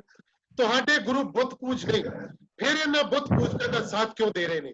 ਇਸਲਾਮ ਕਬੂਲ ਕਰ ਲੈਣ ਤਾਂ ਦੁਨੀਆ ਦਾ ਹਰ ਸੁੱਖ, ਤਨ ਪਦਾਰਥ ਤੇ ਸ਼ਾਹੀ ਮਾਨ ਸਨਮਾਨ ਉਹਨਾਂ ਨੂੰ ਮਿਲੇਗਾ। ਇਹ ਠੀਕ ਹੈ ਕਿ ਸਾਡੇ ਗੁਰੂ ਤੇਗ ਬਹਾਦਰ ਬੁੱਤ ਪੂਜ ਨਹੀਂ, ਪਰ ਉਹ ਬੁੱਤ ਸ਼ਿਕਨ ਵੀ ਨਹੀਂ। ਸਾਡੇ ਗੁਰੂ ਹਰ ਕਿਸੇ ਨੂੰ ਆਪਣੇ ਧਰਮ, ਵਿਸ਼ਵਾਸ ਤੇ ਰਹੁ ਰੀਤੀ ਅਨੁਸਾਰ ਜਿਉਣ ਦੀ ਖੁੱਲ੍ਹ ਦੇ ਹਾਮੀ ਨੇ। ਕਿਸੇ ਨੂੰ ਇਹ ਹੱਕ ਤੇ ਅਧਿਕਾਰ ਨਹੀਂ ਕਿ ਉਹ ਹਕੂਮਤ ਦੀ ਤਾਕਤ ਜਾਂ ਤਲਵਾਰ ਦੇ ਜ਼ੋਰ ਨਾਲ ਦੂਜਿਆਂ ਦਾ ਧਰਮ ਬਦਲੇ। ਜੇ ਤੁਹਾਡੇ ਗੁਰੂ ਸਾਡਾ ਕਹਿਣਾ ਮੰਨ ਲੈਣ ਤਾਂ ਅਸੀਂ ਤੁਹਾਡੇ ਗੁਰੂ ਨੂੰ ਦਰਬਾਰ ਵਿੱਚ ਉੱਚ ਪਦਵੀ ਤੇ ਕਈ ਇਨਾਮ ਤੇ ਜ਼ਖੀਰਾ ਦੇਵਾਂਗੇ। ਸਾਡੇ ਗੁਰੂ ਨੂੰ ਕੋਈ ਲਾਲਚ, ਮੋਹ ਮਾਇਆ ਤੇ ਸਬਜ਼ ਬਾਗ ਦਿਖਾ ਕੇ ਆਪਣੇ ਧਰਮ ਤੋਂ ਤੁਸੀਂ ਡੁਲਾ ਨਹੀਂ ਸਕਦੇ। ਅਸੀਂ ਚਾਹੁੰਦੇ ਹਾਂ ਕਿ ਹਿੰਦੁਸਤਾਨ ਵਿੱਚ ਇੱਕੋ ਮਜ਼ਹਬ ਇਸਲਾਮ ਹੋਵੇ ਤੇ ਤੁਹਾਡੇ ਗੁਰੂ ਹਕੂਮਤ ਦੀ ਇਸ ਨੀਤੀ ਦਾ ਵਿਰੋਧ ਹੀ ਨਹੀਂ ਕਰ ਰਹੇ, ਸਗੋਂ ਲੋਕਾਂ ਨੂੰ ਵੀ ਉਕਸਾ ਰਹੇ ਨੇ ਕਿ ਉਹ ਆਪਣੇ ਪਹਿਲੇ ਧਰਮ ਵਿਸ਼ਵਾਸ ਤੇ ਕਾਇਮ ਰਹਿਣ ਤੇ ਹਕੂਮਤ ਦੀ ਇਸ ਨੀਤੀ ਵਿਰੁੱਧ ਡਟਣ ਤੇ ਸਾਡੇ ਹੁਕਮ ਦਾ ਵਿਰੋਧ ਕਰਨਾ ਬਗਾਵਤ ਹੈ। ਸਾਡੇ ਗੁਰੂ ਜੀ ਨੇ ਕਿਹਾ ਹੈ, ਬਾਦਸ਼ਾਹ ਦਾ ਫੈਸਲਾ ਗਲਤ ਹੈ। ਸੰਸਾਰ ਵਿੱਚ ਕਦੇ ਵੀ ਇੱਕ ਧਰਮ ਨਹੀਂ ਰਿਹਾ। ਜਿਵੇਂ ਕੁਦਰਤ ਨੇ ਰੰਗ ਬਰੰਗੇ ਤੇ ਵੱਖੋ ਵੱਖਰੇ ਫੁੱਲ ਪੈਦਾ ਕੀਤੇ ਨੇ, ਇਸੇ ਤਰ੍ਹਾਂ ਸੰਸਾਰ ਦੇ ਲੋਕਾਂ ਵਿੱਚ ਕਈ ਧਰਮ ਨੇ। ਅਸੀਂ ਇਸ ਮੁਲਕ ਦੇ ਲੋਕਾਂ ਨੂੰ ਇੱਕੋ ਹੀ ਪਰਚਮ ਹੇਠਾਂ ਇਕੱਠੇ ਕਰਕੇ ਇੱਕੋ ਰੰਗ, ਇੱਕੋ ਮਜ਼ਹਬ ਵਿੱਚ ਵੇਖਣਾ ਚਾਹੁੰਦੇ ਹਾਂ। ਸਾਡੇ ਗੁਰੂ ਜੀ ਕਹਿੰਦੇ ਨੇ ਕਿ ਸਭ ਨੂੰ ਜਿਉਣ ਤੇ ਆਪਣੇ ਆਪਣੇ ਸਿਧਾਂਤਾਂ ਅਨੁਸਾਰ ਰਹਿਣ ਦਾ ਇਨਸਾਨੀ ਅਧਿਕਾਰ ਹੈ। ਹਰ ਧਰਮ ਵਾਲਿਆਂ ਨੂੰ ਇਹ ਹੱਕ ਹਾਸਲ ਹੈ। ਮੁਗਲ ਹਕੂਮਤ ਇਹ ਹੱਕ ਗਲਤ ਤੌਰ ਤੇ ਖੋਹਣਾ ਚਾਹੁੰਦੀ ਹੈ, ਜਿਹਨੂੰ ਸਾਡੇ ਗੁਰੂ ਬਰਦਾਸ਼ਤ ਨਹੀਂ ਕਰ ਸਕੇ। ਇਸ ਲਈ ਸਾਡੇ ਗੁਰੂ ਇਸ ਬੇਇਨਸਾਫੀ, ਜ਼ੁਲਮ ਤੇ ਧੱਕੇ ਵਿਰੁੱਧ ਰੋਸ ਪ੍ਰਗਟ ਕਰਨ ਲਈ ਆਏ ਨੇ। ਤੁਸੀਂ ਆਪਣੇ ਗੁਰੂ ਜੀ ਨੂੰ ਕਹੋ ਕਿ ਉਹ ਇਹਨਾਂ ਹਿੰਦੂਆਂ ਤੇ ਖਾਸ ਕਰਕੇ ਬ੍ਰਾਹਮਣਾਂ ਦੀ ਅਗਵਾਈ ਕਰਨੀ ਛੱਡ ਦੇਣ। ਸਾਡੇ ਗੁਰੂ ਜੀ ਕਹਿੰਦੇ ਨੇ, ਇਹ ਇਨਸਾਨੀ ਗੁਣ ਨਹੀਂ ਹੁੰਦਾ ਕਿ ਜਿਸ ਦੀ ਬਾਹ ਫੜ ਲਈਏ ਤੇ ਫਿਰ ਸੰਕਟ ਆ ਪੈਣ ਤੇ ਉਹਦੀ ਬਾਹ ਛੱਡ ਦਈਏ। ਅਸੀਂ ਜੋ ਬਚਨ ਦਿੱਤਾ ਹੈ ਉਸ ਤੋਂ ਹੁਣ ਪਿੱਛੇ ਨਹੀਂ ਹਟ ਸਕਦੇ। ਤੁਸੀਂ ਆਪਣੇ ਗੁਰੂ ਨੂੰ ਦੱਸੋ ਕਿ ਉਸ ਦੋ ਜਹਾਂ ਦੇ ਵਾਲੀ ਅੱਲਾਹ ਤਾਲਾ ਨੇ ਔਰੰਗਜ਼ੇਬ ਨੂੰ ਇਸ ਧਰਤੀ ਉੱਤੇ ਇਸਲਾਮ ਦੀ ਰਾਖੀ ਕਰਨ ਲਈ ਭੇਜਿਆ ਹੈ। ਬਾਦਸ਼ਾਹ ਸਲਾਮਤ, ਜੇ ਤੁਸੀਂ ਸਾਰੇ ਇੰਨੇ ਸਿਆਣੇ ਹੋ ਤਾਂ ਲੋਕਾਂ ਤੇ ਜ਼ਬਰ ਜ਼ੁਲਮ ਕਰਨਾ ਬੰਦ ਕਰ ਦਿਓ। ਨਿਰਦੋਸ਼ ਲੋਕਾਂ ਤੇ ਜਦ ਜ਼ੁਲਮ ਹੁੰਦਾ ਹੈ ਤਾਂ ਉਹਨਾਂ ਦੇ ਮੂੰਹੋਂ ਬਦ ਅਸੀਸਾਂ ਨਿਕਲਦੀਆਂ ਨੇ ਤੇ ਬਦ ਅਸੀਸਾਂ ਵੱਡੇ ਵੱਡੇ ਤਾਜ਼ਾਂ ਵਾਲਿਆਂ ਨੂੰ ਵੀ ਪਸੰਦ ਕਰ ਦਿੰਦੀਆਂ ਨੇ। ਜੇ ਤੁਹਾਡਾ ਗੁਰੂ ਰੂਹਾਨੀ ਰਹਿਬਰ ਹੈ ਤਾਂ ਉਸ ਨੂੰ ਕਹੋ ਕਿ ਕੋਈ ਕਰਾਮਾਤ ਦਿਖਾਵੇ। ਉਹਨਾਂ ਦੀ ਕਰਾਮਾਤੀ ਸ਼ਕਤੀ ਵੇਖ ਕੇ ਹੋ ਸਕਦਾ ਕਿ ਅਸੀਂ ਰਹਿਮ ਕਰ ਦਈਏ। ਗੁਰੂ ਤੇਗ ਬਹਾਦਰ ਜੀ ਕਹਿੰਦੇ ਨੇ ਕਿ ਅਸੀਂ ਕੁਦਰਤ ਦੇ ਕਾਨੂੰਨ ਨੂੰ ਮੰਨਣ ਵਾਲੇ ਹਾਂ। ਕਾਦਰ ਦੀ ਕੁਦਰਤ ਵਿੱਚ ਦਖਲ ਦੇਣ ਵਾਲੇ ਅਸੀਂ ਕੌਣ ਹੁੰਨੇ ਹਾਂ? ਸਰਬ ਸ਼ਕਤੀਮਾਨ ਤਾਂ ਉਹ ਪਰਮਾਤਮਾ ਹੈ। ਅਸੀਂ ਉਹਨਾਂ ਅੱਗੇ ਸਰਬੱਤ ਦੇ ਭਲੇ ਦੀ ਅਰਦਾਸ ਤਾਂ ਕਰ ਸਕਦੇ ਹਾਂ, ਪਰ ਕਰਾਮਾਤਾਂ ਨਹੀਂ ਵਿਖਾ ਸਕਦੇ। ਤੁਹਾਡੇ ਗੁਰੂ ਨੂੰ ਸ਼ਾਇਦ ਇਹ ਪਤਾ ਨਹੀਂ ਕਿ ਮੈਂ ਕੋਈ ਵੀ ਜ਼ਿਆਦਤੀ ਬਰਦਾਸ਼ਤ ਨਹੀਂ ਕਰ ਸਕਦਾ। ਹਰ ਪਾਸੇ ਮੇਰੀ ਜਿੱਤ ਦਾ ਪਰਚਮ ਲਹਿਰਾ ਰਿਹਾ ਹੈ। ਸਾਡੇ ਗੁਰੂ ਤੇਗ ਬਹਾਦਰ ਜੀ ਸਮਝ ਗਏ ਨੇ ਕਿ ਹੁਣ ਉਹਨਾਂ ਦਾ ਅੰਤਮ ਸਮਾਂ ਨੇੜੇ ਆ ਗਿਆ ਹੈ ਤੇ ਬਲੀਦਾਨ ਦੇਣਾ ਹੀ ਪੈਣਾ ਹੈ। ਉਹਨਾਂ ਨੂੰ ਕਹੋ ਕਿ ਜਾਣ ਬੁੱਝ ਕੇ ਅੱਗ ਵਿੱਚ ਛਾਲ ਨਾ ਮਾਰੋ। ਮੈਂ ਉਹਨਾਂ ਨੂੰ ਸਾਰੀ ਇਸਲਾਮੀ ਦੁਨੀਆ ਦੇ ਪੀਰ ਬਣਾ ਦਿਆਂਗਾ। ਇੱਕ ਪਾਸੇ ਇਹ ਏਡੀ ਵੱਡੀ ਇੱਜ਼ਤ ਹੈ, ਦੂਜੇ ਪਾਸੇ ਏਡੇ ਵੱਡੇ ਕਸ਼ਟ। ਤੁਹਾਨੂੰ ਇਹ ਭੁੱਲਣਾ ਨਹੀਂ ਚਾਹੀਦਾ ਕਿ ਮੈਂ ਹਿੰਦੁਸਤਾਨ ਦਾ ਬਾਦਸ਼ਾਹ ਹਾਂ ਤੇ ਹਜ਼ਾਰਾਂ ਨਹੀਂ ਲੱਖਾਂ ਦੀ ਜ਼ਿੰਦਗੀ ਤੇ ਮੌਤ ਦਾ ਮਾਲਕ ਹਾਂ। ਮੈਨੂੰ ਨਾਰਾਜ਼ ਕਰਕੇ ਬਿਪਤਾ ਨਾ ਸਹਿੜੋ। ਸ਼ਹਿਨਸ਼ਾਹ ਹਿੰਦ, ਅਸੀਂ ਸਭ ਕੁਝ ਜਾਣਦੇ ਹਾਂ। ਤੇਰਾ ਸੁਭਾਅ, ਤੇਰੀ ਕਰਨੀ ਸਾਥੋਂ ਲੁਕੀ ਨਹੀਂ। ਪਰ ਨਾ ਤਾਂ ਤੁਸੀਂ ਸਾਡੇ ਗੁਰੂ ਨੂੰ ਜਾਣਦੇ ਹੋ ਤੇ ਨਾ ਹੀ ਆਪਣੇ ਆਪ ਨੂੰ। ਤੁਸੀਂ ਦੇਸ਼ ਦੇ ਬਾਦਸ਼ਾਹ ਹੋ। ਬਾਦਸ਼ਾਹ ਦਾ ਧਰਮ ਇਨਸਾਫ ਕਰਨਾ ਹੈ। ਜੋ ਬਾਦਸ਼ਾਹ ਇਨਸਾਫ ਨਾ ਕਰੇ ਤਾਂ ਉਸ ਨੂੰ ਕਸਾਈ ਸਮਝਿਆ ਜਾਂਦਾ ਹੈ। ਆਓ ਆਓ ਜ਼ੁਲਮ ਤੋਂ ਤੌਬਾ ਕਰੋ ਤੇ ਦੁਖੀ ਗਰੀਬਾਂ ਨੂੰ ਸਤਾਉਣਾ ਛੱਡ ਦਿਓ। ਅੰਤ ਖੁਦਾ ਦੇ ਸਾਹਮਣੇ ਹਾਜ਼ਰ ਹੋਣਾ ਹੈ। ਡਰੋ ਮਜ਼ਲੂਮਾਂ ਦੀ ਆਹ ਤੋਂ। ਗਰੀਬਾਂ ਦੀ ਆਹ ਹੀ ਧਰਤੀ ਉਲਟਾ ਦਿਆਂ ਕਰਦੀਆਂ ਨੇ। ਬਸ ਬਸ, ਮੈਂ ਹੋਰ ਕੁਝ ਨਹੀਂ ਸੁਣਨਾ ਚਾਹੁੰਦਾ। ਮੁਗਲ ਬਾਦਸ਼ਾਹ ਨੂੰ ਆਪਣੇ ਹੁਕਮ ਤੋਂ ਇਨਕਾਰ ਸੁਣਨ ਦੀ ਆਦਤ ਨਹੀਂ ਹੈ। ਆਪਣੇ ਗੁਰੂ ਨੂੰ ਕਹੋ ਜਾਂ ਇਸਲਾਮ ਧਾਰਨ ਕਰੇ ਤੇ ਜਾਂ ਕੋਈ ਕਰਾਮਾਤ ਵਿਖਾਵੇ। ਨਹੀਂ ਤਾਂ ਤੀਜੀ ਗੱਲ, ਚਾਂਦਨੀ ਚੌਕ ਵਿੱਚ ਤੁਹਾਡੇ ਗੁਰੂ ਦਾ ਸਿਰ ਤੜ ਤੋਂ ਅਲੱਗ ਕਰ ਦਿੱਤਾ ਜਾਏਗਾ। ਬਾਦਸ਼ਾਹ ਸਲਾਮਤ, ਤੇਰੀਆਂ ਪਹਿਲੀਆਂ ਦੋਵੇਂ ਗੱਲਾਂ ਸਾਡੇ ਗੁਰੂ ਨੂੰ ਪ੍ਰਮਾਣ ਨਹੀਂ। ਧਰਮ ਛੱਡਣਾ ਪਾਪ ਤੇ ਕਾਇਰਤਾ ਹੈ। ਕਰਾਮਾਤ ਵਿਖਾਉਣਾ ਖੁਦਾ ਵੱਲੋਂ ਨਾ ਫਰਮਾਨੀ ਤੇ ਬਗਾਵਤ ਹੈ। ਹਾਂ, ਤੀਜੀ ਗੱਲ ਵਾਸਤੇ ਸਾਡੇ ਗੁਰੂ ਤਿਆਰ ਨੇ। ਔਰੰਗਜ਼ੇਬ, ਤੂੰ ਸਿਰ ਨੂੰ ਤਾਂ ਧੜ ਤੋਂ ਅਲੱਗ ਕਰ ਦੇਂਗਾ, ਪਰ ਸਾਡੇ ਗੁਰੂ ਦਾ ਸੀਸ ਹਮੇਸ਼ਾ ਹਮੇਸ਼ਾ ਤੇਰੇ ਚਾਂਦਨੀ ਚੌਂਕ ਦੇ ਵਿੱਚ ਵੰਗਾਰ ਬਣ ਕੇ ਸਾਡੇ ਨਾਲ ਰਹੇਗਾ। ये शीश की चीज है। ਸੀਸ ਨਾਮ ਹੈ ਕੁਰਬਾਨੀ ਦਾ, ਸੀਸ ਨਾਮ ਹੈ ਕਿਸੇ ਦਾਨੀ ਦਾ। ਸੀਸ ਤਲੀ ਤੇ ਜੋ ਟਿਕਾਉਂਦਾ ਹੈ ਕਰਾਮਾਤ ਨਾਮ ਵਿਖਾਉਂਦਾ ਹੈ। ਸੀਸ ਨਾਮ ਹੈ ਪਰਖਾਂ ਦਾ, ਸੀਸ ਨਾਮ ਹੈ ਅਣਖਾਂ ਦਾ। ਸੀਸ ਧਰਮ ਦੇ ਲੇਖੇ ਜਲਾਉਂਦਾ ਹੈ, ਹਿੰਦ ਦੀ ਚਾਦਰ ਕਹਿਲਾਉਂਦਾ ਹੈ। ਸੀਸ ਦੇ ਕੇ ਜ਼ਾਲਮ ਨੂੰ ਵੰਗਾਰਨਾ, ਸ਼ਹੀਦਾਂ ਦੀਆਂ ਪੈੜਾਂ ਨੂੰ ਸ਼ਿੰਗਾਰਨਾ। ਸਿਰ ਤਾਂ ਸਭ ਦੇ ਕੋਲ ਹੈ ਪਰ ਸੀਸ ਕਿਸੇ ਕਿਸੇ ਕੋਲ ਹੈ। ਸੀਸ ਅੱਜ ਹੈ ਤੇ ਕੱਲ ਹੈ, ਸੀਸ ਦਿੱਤਿਆਂ ਬਣਦੀ ਗੱਲ ਹੈ। ਸੀਸ ਯਾਰ ਵੀ ਤੇ ਪਿਆਰ ਵੀ, ਇਤਿਹਾਸ ਦਾ ਸ਼ਿੰਗਾਰ ਵੀ। ਉਸ ਫਕੀਰ ਤੇਗ ਬਹਾਦਰ ਨੂੰ ਅਜਿਹੇ ਸਖਤ ਲੋਹੇ ਦੀਆਂ ਸੀਖਾਂ ਵਾਲੇ ਪਿੰਜਰੇ ਵਿੱਚ ਕੈਦ ਕੀਤਾ ਜਾਵੇ ਜਿਸ ਵਿੱਚ ਉਹ ਖਿਆਈ ਨਾਲ ਉਹ ਫਕੀਰ ਕੁੱਬਾ ਹੋ ਕੇ ਖਲੋਵੇ। ਇੱਥੇ ਉਹਦੀ ਧੀ ਆਉਂਦੀ ਹੈ ਜ਼ੈਬੁਨਿਸਾ। ਮੇਰੇ ਅੱਬਾ ਹਜ਼ੂਰ, ਸ਼ਹਿਨशाह ਹਿੰਦ, ਮੈਂ ਆਪ ਲਈ ਕੁਝ ਲੈ ਕੇ ਆਈ ਹਾਂ। ਇਹ ਕੀ ਹੈ ਜ਼ੈਬੁਨਿਸਾ? ਜੋ ਕਤਲ ਤੁਸੀਂ ਕੀਤੇ ਨੇ ਉਹਨਾਂ ਦੀ ਫਹਿਰਿਸਤ ਹੈ। ਦਾਰਾ ਸ਼ਿਕੋ, ਫਕੀਰ ਸਰਮਦ, बैरागी उदोदास, मुराद शाह सुजा, मुराद बख्श, कहना की चाहनी है ਜ਼ੈਬੁਨਿਸਾ? ਇਸ ਮੁਲਕ ਦੀ ਤਹਿਜ਼ੀਬ ਗੰਗਾ ਜਮਨਾ ਵਾਲੀ ਸਾਂਝੀ ਤਹਿਜ਼ੀਬ ਹੈ। ਤੁਸੀਂ ਮੁਲਕ ਦੇ ਹਰ ਮਜ਼ਹਬ ਨੂੰ ਤਸਲੀਮ ਕਰੋ ਅੱਬਾ ਹਜ਼ੂਰ। ਹਰ ਨਸਲ ਤੇ ਹਰ ਕੌਮ ਨੂੰ ਆਪਣੇ ਨਾਲ ਲੈ ਕੇ ਤੁਰੋ। ਇਹ ਸਿੱਖ ਕਿਸੇ ਨੂੰ ਕੁਝ ਨਹੀਂ ਕਹਿੰਦੇ, ਇਹ ਵੀ ਆਪਣੇ ਧਰਮ ਮੁਤਾਬਕ ਆਪਣੇ ਖੁਦਾ ਦੀ ਇਬਾਦਤ ਕਰਦੇ ਨੇ। ਤੁਸੀਂ ਸਿੱਖਾਂ ਦੇ ਗੁਰੂ ਤੇਗ ਬਹਾਦਰ ਤੇ ਉਸਦੇ ਸਾਥੀਆਂ ਨੂੰ ਰਿਹਾ ਕਰ ਦਿਓ। ਇਹ ਮੁਮਕਿਨ ਨਹੀਂ ਜ਼ੈਬੁਨਿਸਾ। ਹੁਣ ਇਸ ਧਰਤੀ ਤੇ ਇੱਕੋ ਮਜ਼ਹਬ ਰਹੇਗਾ ਤੇ ਉਹ ਹੋਏਗਾ ਇਸਲਾਮ। ਇਹ ਬੁੱਤ ਪੂਜਾ ਕਰਨ ਵਾਲੇ ਤਾਂ ਦੋਜ਼ਖ ਵਿੱਚ ਜਾਣਗੇ ਪਰ ਇਸਲਾਮ ਨੂੰ ਮੰਨਣ ਵਾਲਿਆਂ ਨੂੰ ਜੰਨਤ ਮਿਲੇਗੀ, ਜੰਨਤ। ਪਰ ਅੱਬਾ ਹਜ਼ੂਰ, ਤੁਹਾਡੇ ਰਾਜ ਵਿੱਚ ਬਹੁਤ ਸਾਰੇ ਲੋਕ ਜਿਸ ਦੋਜ਼ਖ ਵਿੱਚ ਰਹਿ ਰਹੇ ਨੇ ਉਹਨਾਂ ਬਾਰੇ ਕੀ ਸੋਚਿਆ? ਕਿਹੜੀ ਦੋਜ਼ਖ? ਅੱਬਾ ਹਜ਼ੂਰ, ਤੁਹਾਡੀ ਹੁਕੂਮਤ, ਤੁਹਾਡੀ ਹੀ ਰਹਿਨੁਮਾਈ ਵਿੱਚ ਗਰੀਬ ਲੋਕੀ ਰੋਟੀ ਕੱਪੜੇ ਤੋਂ ਵੀ ਆਵਾਜ਼ਾਰ ਨੇ। ਉਹਨਾਂ ਦੇ ਰਹਿਣ ਲਈ ਕੋਈ ਕੁੱਲੀ ਤੱਕ ਨਹੀਂ। ਇਹਨਾਂ ਬਾਰੇ ਵੀ ਤਾਂ ਕੁਝ ਸੋਚੋ। ਜ਼ੈਬੁਨਿਸਾ, ਮੇਰੀ ਹੁਕੂਮਤ ਦਾ ਕੰਮ ਸਿਰਫ ਇਸਲਾਮ ਦੀ ਰਾਖੀ ਕਰਨਾ ਹੈ। ਤੁਸੀਂ ਜਾਣਦੇ ਹੋ ਤੁਸੀਂ ਕੀ ਕਰ ਰਹੇ ਹੋ। ਤੁਸੀਂ ਹਿੰਦੂਆਂ ਦੇ ਮੰਦਿਰ ਤੋੜ ਦਿੱਤੇ, ਸੰਗੀਤ ਤੇ ਪਾਬੰਦੀ ਲਗਾ ਦਿੱਤੀ। 115 ਸਾਲ ਬਾਅਦ ਅਸੀਂ ਫਿਰ ਤੋਂ ਜਜ਼ੀਆ ਸ਼ੁਰੂ ਕਰ ਦਿੱਤਾ। ਪਰ ਇਹ ਜਜ਼ੀਆ ਤਾਂ ਅਕਬਰ ਆਜ਼ਮ ਨੇ ਬੰਦ ਕਰ ਦਿੱਤਾ ਸੀ। ਪਰ ਅਸੀਂ ਕਾਨੂੰਨ ਬਣਾ ਦਿੱਤਾ ਹੈ ਕਿ ਗੈਰ ਮੁਸਲਮਾਨ ਦੂਜੇ ਦਰਜੇ ਦਾ ਸ਼ਹਿਰੀ ਹੋਵੇਗਾ। ਅੱਬਾ ਹੁਜ਼ੂਰ, ਖੁਦਾ ਦਾ ਖੌਫ ਖਾਓ। ਜੇ ਇਹਨਾਂ ਸਿੱਖਾਂ ਨੇ ਬਗਾਵਤ ਕਰ ਦਿੱਤੀ ਤਾਂ ਕੁਚਲ ਦਿੱਤੇ ਜਾਣਗੇ।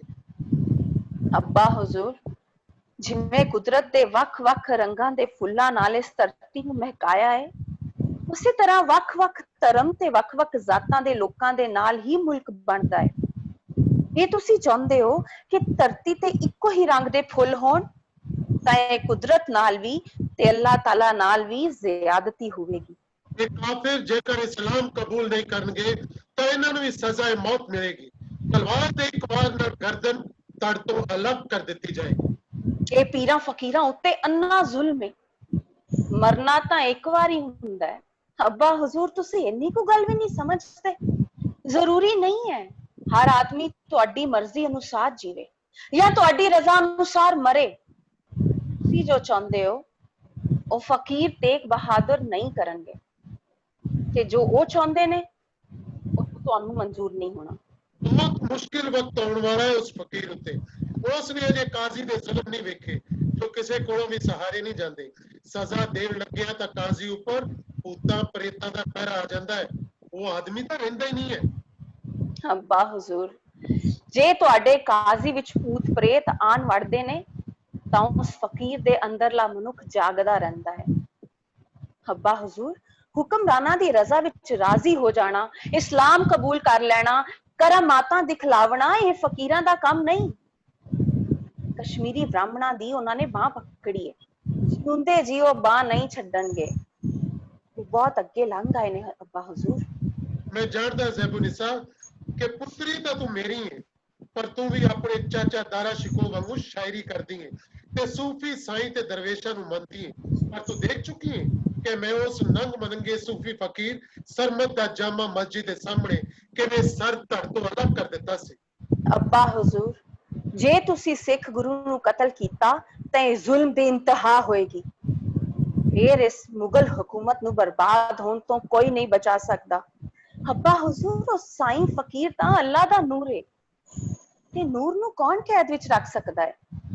ਖਾਮੋਸ਼ ਜ਼ੈਬੁਨਿਸਾ, ਅਸੀਂ ਵੇਖਾਂਗੇ ਕਿ ਉਸ ਨੂੰ ਕੌਣ ਬੰਧਨ ਮੁਕਤ ਕਰਦਾ ਹੈ। ਉਹ ਸਾਡੀ ਕੈਦ ਵਿੱਚ ਹੈ। ਅਸੀਂ ਸਾਰੇ ਆਵਾਮ ਦੀ ਮੌਜੂਦਗੀ ਵਿੱਚ ਦਿੱਲੀ ਦੇ ਚਾਂਦਨੀ ਚੌਕ ਵਿੱਚ ਉਸ ਦਾ ਸੀਸ ਧੜ ਤੋਂ ਅਲੱਗ ਕਰਵਾ ਦੇਵਾਂਗੇ। ਨਹੀਂ ਅੱਬਾ ਹਜ਼ੂਰ, ਇਹ ਗਲਤੀ ਨਾ ਕਰਨਾ। ਇਸ ਫਕੀਰ ਨਾਲ ਮੱਥਾ ਨਾ ਲਾਉਣਾ। ਉਸਦੀ ਇੱਜ਼ਤ ਤਾਂ ਸਾਰੇ ਮੁਸਲਮਾਨ ਵੀ ਕਰਦੇ ਨੇ। ਫਕੀਰਾਂ ਦੀ ਆਹ ਵਿੱਚ ਬੜੀ ਤਾਕਤ ਹੁੰਦੀ ਹੈ ਅੱਬਾ ਹਜ਼ੂਰ।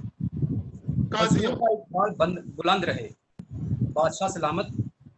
ਅਸੀਂ ਮਸਜਿਦ ਦੇ ਬਾਕੀ ਕਾਜ਼ੀਆਂ ਤੋਂ ਵੀ ਇਸ ਮਸ਼ਵਰੇ ਤੇ ਸਲਾਹ ਕੀਤੀ ਹੈ ਤੇ ਇਹ ਨਵੀਂ ਨੀਤੀ ਬਣਾਈ ਹੈ ਕਿ ਗੁਰੂ ਤੇਗ ਬਹਾਦਰ ਨਾਲ ਜਿਹੜੇ ਸਿੱਖ ਕੈਦ ਨੇ, ਉਹਨਾਂ ਨੂੰ ਇੱਕ ਇੱਕ ਕਰਕੇ ਵੱਖੋ ਵੱਖਰੇ ਢੰਗ ਨਾਲ ਕਤਲ ਕੀਤਾ ਜਾਏ। ਸ਼ਾਇਦ ਆਪਣੇ ਇਹਨਾਂ ਖਾਸ ਸਿੱਖਾਂ ਨੂੰ ਤੜਫ ਕੇ ਮਰਦਿਆਂ ਵੇਖ ਕੇ ਉਹ ਫਕੀਰ ਤੇਗ ਬਹਾਦਰ ਡੋਲ ਜਾਣ ਤੇ ਈਨ ਮੰਨਣ ਨੂੰ ਤਿਆਰ ਹੋ ਜਾਣ। ਤੇ ਇਸ ਵੇਲੇ ਚਾਂਦਨੀ ਚੌਕ ਦੇ ਖੁੱਲੇ ਮੈਦਾਨ ਵਿੱਚ ਲੋਕ ਇਹਨਾਂ ਨੂੰ ਕਤਲ ਹੁੰਦੇ ਦੇਖਣਗੇ ਤਾਂ ਸਭ ਲੋਕ ਵੀ ਡਰ ਜਾਣਗੇ ਤੇ ਸਿੱਖ ਲਹਿਰ ਨੂੰ ਖੱਲ ਪੈ ਜਾਏਗੀ ਕਿ ਅਗਾਂਹ ਤੋਂ ਲੋਕ ਇਹਨਾਂ ਸਿੱਖਾਂ ਮਗਰ ਲੱਗਣ ਤੋਂ ਝਿਜਕਣਗੇ। ਕਾਜ਼ੀ ਸਾਹਿਬ, ਤੁਸੀਂ ਫਤਵਾ ਜਾਰੀ ਕਰਕੇ ਇਸ ਫਕੀਰ ਦਾ ਸਿਰ ਧੜ ਤੋਂ ਅਲੱਗ ਕਰ ਦਿਓ। ਜੋ ਹੁਕਮ ਚਾਹ ਬਣਾ। ਰੋਕ ਲਓ ਇਸ ਫਰਮਾਨ ਨੂੰ ਅੱਬਾ ਹਜ਼ੂਰ, ਨਹੀਂ ਤੇ ਸਭ ਨੂੰ ਪਛਤਾਣਾ ਪਵੇਗਾ।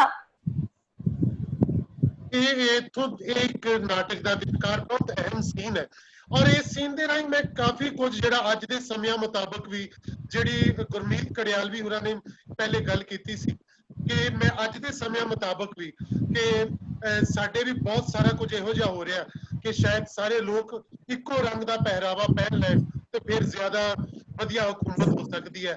ਇੱਕੋ ਹੀ ਪਰਚਮ ਹੋਵੇ, ਇੱਕੋ ਹੀ ਧਰਮ ਹੋਵੇ।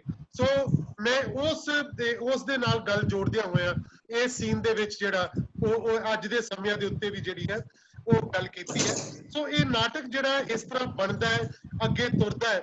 ਔਰ ਇੱਕ ਚੀਜ਼ ਇਹਦੇ ਵਿੱਚ ਮੈਂ ਹੋਰ ਬਹੁਤ ਜਿਹਦੇ ਉੱਤੇ ਜ਼ੋਰ ਦਿੱਤਾ ਹੈ, ਉਹਦੇ ਵਿੱਚ ਉਹ ਨਾਇਕ ਇੱਕ ਜਗ੍ਹਾ ਤੇ ਕਹਿੰਦਾ ਕਿ ਸਾਡੇ ਗੁਰੂ ਕਹਿੰਦੇ ਨੇ ਕਿ ਨਾ ਤੇ ਅਸੀਂ ਧੱਕੇ ਦੇ ਨਾਲ ਜਨੇਊ ਪਾਇਆ ਹੈ ਤੇ ਨਾ ਹੀ ਅਸੀਂ ਧੱਕੇ ਦੇ ਨਾਲ ਜਨੇਊ ਲਾਉਣ ਦੇਣਾ, ਕਿ ਅਸੀਂ ਹਰ ਤਰ੍ਹਾਂ ਦੇ ਧੱਕੇ ਦੇ ਖਿਲਾਫ ਵੀ ਸਾਡੇ ਬਾਬਾ ਨਾਨਕ ਨੇ ਵੀ ਜ਼ਬਰਦਸਤੀ ਜਨੇਊ ਨਹੀਂ ਸੀ ਪਾਇਆ ਤੇ ਅਸੀਂ ਜ਼ਬਰਦਸਤੀ ਜਨੇਊ ਲਾਉਣ ਨਹੀਂ ਦੇਣਾ। ਸੋ ਇਹ ਇਸ ਤਰ੍ਹਾਂ ਦੇ ਪੜਾਵਾਂ ਚੋਂ ਗੁਜ਼ਰਦਾ ਹੋਇਆ ਇਹ ਨਾਟਕ ਜਿਹੜਾ ਇਸ ਤਰ੍ਹਾਂ ਦੀਆਂ ਗੱਲਾਂ ਕਰਦਿਆਂ ਹੋਇਆ ਉਹ ਕੁਰਬਾਨੀ ਵਾਸਤੇ ਵੀ, ਚਾਹੇ ਉਹ ਭਾਈ ਦਿਆਲਾ ਜੀ, ਭਾਈ ਸਤੀ ਦਾਸ, ਭਾਈ ਮਤੀ ਦਾਸ, ਉਹਨਾਂ ਦੀਆਂ ਕੁਰਬਾਨੀਆਂ ਨੂੰ ਮੈਂ ਜਿਹੜਾ ਲੋਕ ਰੰਗ ਲੋਕ ਸ਼ੈਲੀ ਹੈ ਉਹਨੂੰ ਮੈਂ ਫਿਰ ਢਾਡੀ ਵਾਰਾਂ ਦੇ ਵਿੱਚੋਂ ਦੀ ਲੰਘਾਇਆ। ਉਹ ਢਾਡੀ ਵਾਰਾਂ ਵਿੱਚ ਆਉਂਦੀਆਂ ਨੇ ਔਰ ਉਹਦੇ ਪੋਇਟਰੀ ਦੇ ਰਾਹੀਂ ਉਹਨਾਂ ਵਾਰਾਂ ਨੂੰ ਦੇ ਰਾਹੀਂ ਉਹ ਸ਼ਹਾਦਤਾਂ ਦੇ ਰੰਗ ਨੂੰ ਪੇਸ਼ ਕੀਤਾ ਜਾਂਦਾ। ਤੇ ਫਿਰ ਜਦੋਂ ਸ਼ਹਾਦਤ ਤੋਂ ਬਾਅਦ ਜਿਹੜਾ ਮੈਂ ਆਖਰੀ ਸੀਨ ਜਿਹੜਾ ਹੈ ਕਿ ਉਹ ਮੈਂ ਜ਼ਰੂਰ ਚਾਹਾਂਗਾ ਗੁਰਤੇਜ ਜਿਹੜਾ ਲਾਸਟ ਵਾਲਾ ਭਾਈ ਜੈਤਾ ਤੇ ਭਾਈ ਲੱਖੀ ਨਦਾਈਏ ਵਾਲੇ ਉਹ 4-5 ਡਾਇਲੌਗ ਨੇ, ਉਹ ਇਹਦੇ ਵਿੱਚ ਮੈਂ ਫਿਰ ਤੋਂ ਇੱਕ ਨਾ ਕਾਫੀ ਥੀਏਟਰੀਕਲ ਰੱਖਿਆ ਕਿ ਇੱਕ ਪਾਸੇ ਸਟੇਜ ਤੇ ਲੱਖੀ ਨਦਾਈਏ ਐਂਟਰੀ ਲੈਂਦਾ ਹੈ, ਉਹ ਆਪਣੀ ਗੱਲ ਕਰਦਾ ਕਿ ਮੈਂ ਹੁਣੇ ਧੜ ਕਿਵੇਂ ਚੁੱਕ ਕੇ ਲੈ ਕੇ ਜਾਣਾ। ਦੂਜੇ ਪਾਸੇ ਫਿਰ ਉਹ ਜਾਂਦਾ ਹੈ ਤੇ ਭਾਈ ਜੈਤਾ ਆਉਂਦੇ ਆ, ਉਹ ਕਹਿੰਦੇ ਮੈਂ ਸੀਸ ਕਿੱਦਾਂ ਲੈ ਕੇ ਜਾਣਾ, ਉਹ ਲੈ ਕੇ ਜਾ ਰਿਹਾ ਉਹ ਆਪਣੇ ਘਰ ਨੂੰ ਅੱਗ ਲਾ ਰਿਹਾ। ਯਾਨੀ ਉਹ ਪੂਰੇ ਸੀਨ ਨੂੰ ਬੜਾ ਫਾਸਟ ਔਰ ਬੜਾ ਉਸ ਤਰ੍ਹਾਂ ਥੀਏਟਰੀਕਲੀ ਕਿਵੇਂ ਡਿਸਕ੍ਰਾਈਬ ਕੀਤਾ ਉਹ ਮੈਂ ਚਾਹਾਂਗਾ ਕਿ ਲਾਸਟ ਵਿੱਚ ਉਹ ਮੈਂ ਸਾਂਝਾ ਕਰਾਂ ਇੱਕ ਵਾਰ।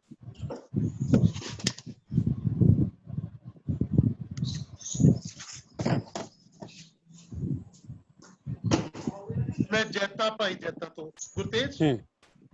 ਮੈਂ ਜੈਤਾ ਭਾਈ ਜੈਤਾ, ਗੁਰੂ ਜੀ ਦਾ ਸੇਵਕ। ਔਰ ਸਾਹਮਣੇ ਗੁਰੂ ਸਾਹਿਬ ਦੀ ਲੋਥ ਪਈ ਹੈ। ਉਹ ਸਿਰਫ ਲੋਥ ਹੀ ਨਹੀਂ ਪਈ, ਉੱਥੇ ਤਾਂ ਸਿੱਖਾਂ ਦੀ ਗੈਰਤ, ਸਿੱਖਾਂ ਦੀ ਮਾਨ ਮਰਿਆਦਾ ਪਏ ਹੋਏ ਨੇ। ਸਾਡਾ ਗੌਰਵ ਅੱਜ ਚਾਂਦਨੀ ਚੌਂਕ ਦੇ ਕੱਟੇ ਵਿੱਚ ਮਿਲ ਰਿਹਾ ਹੈ।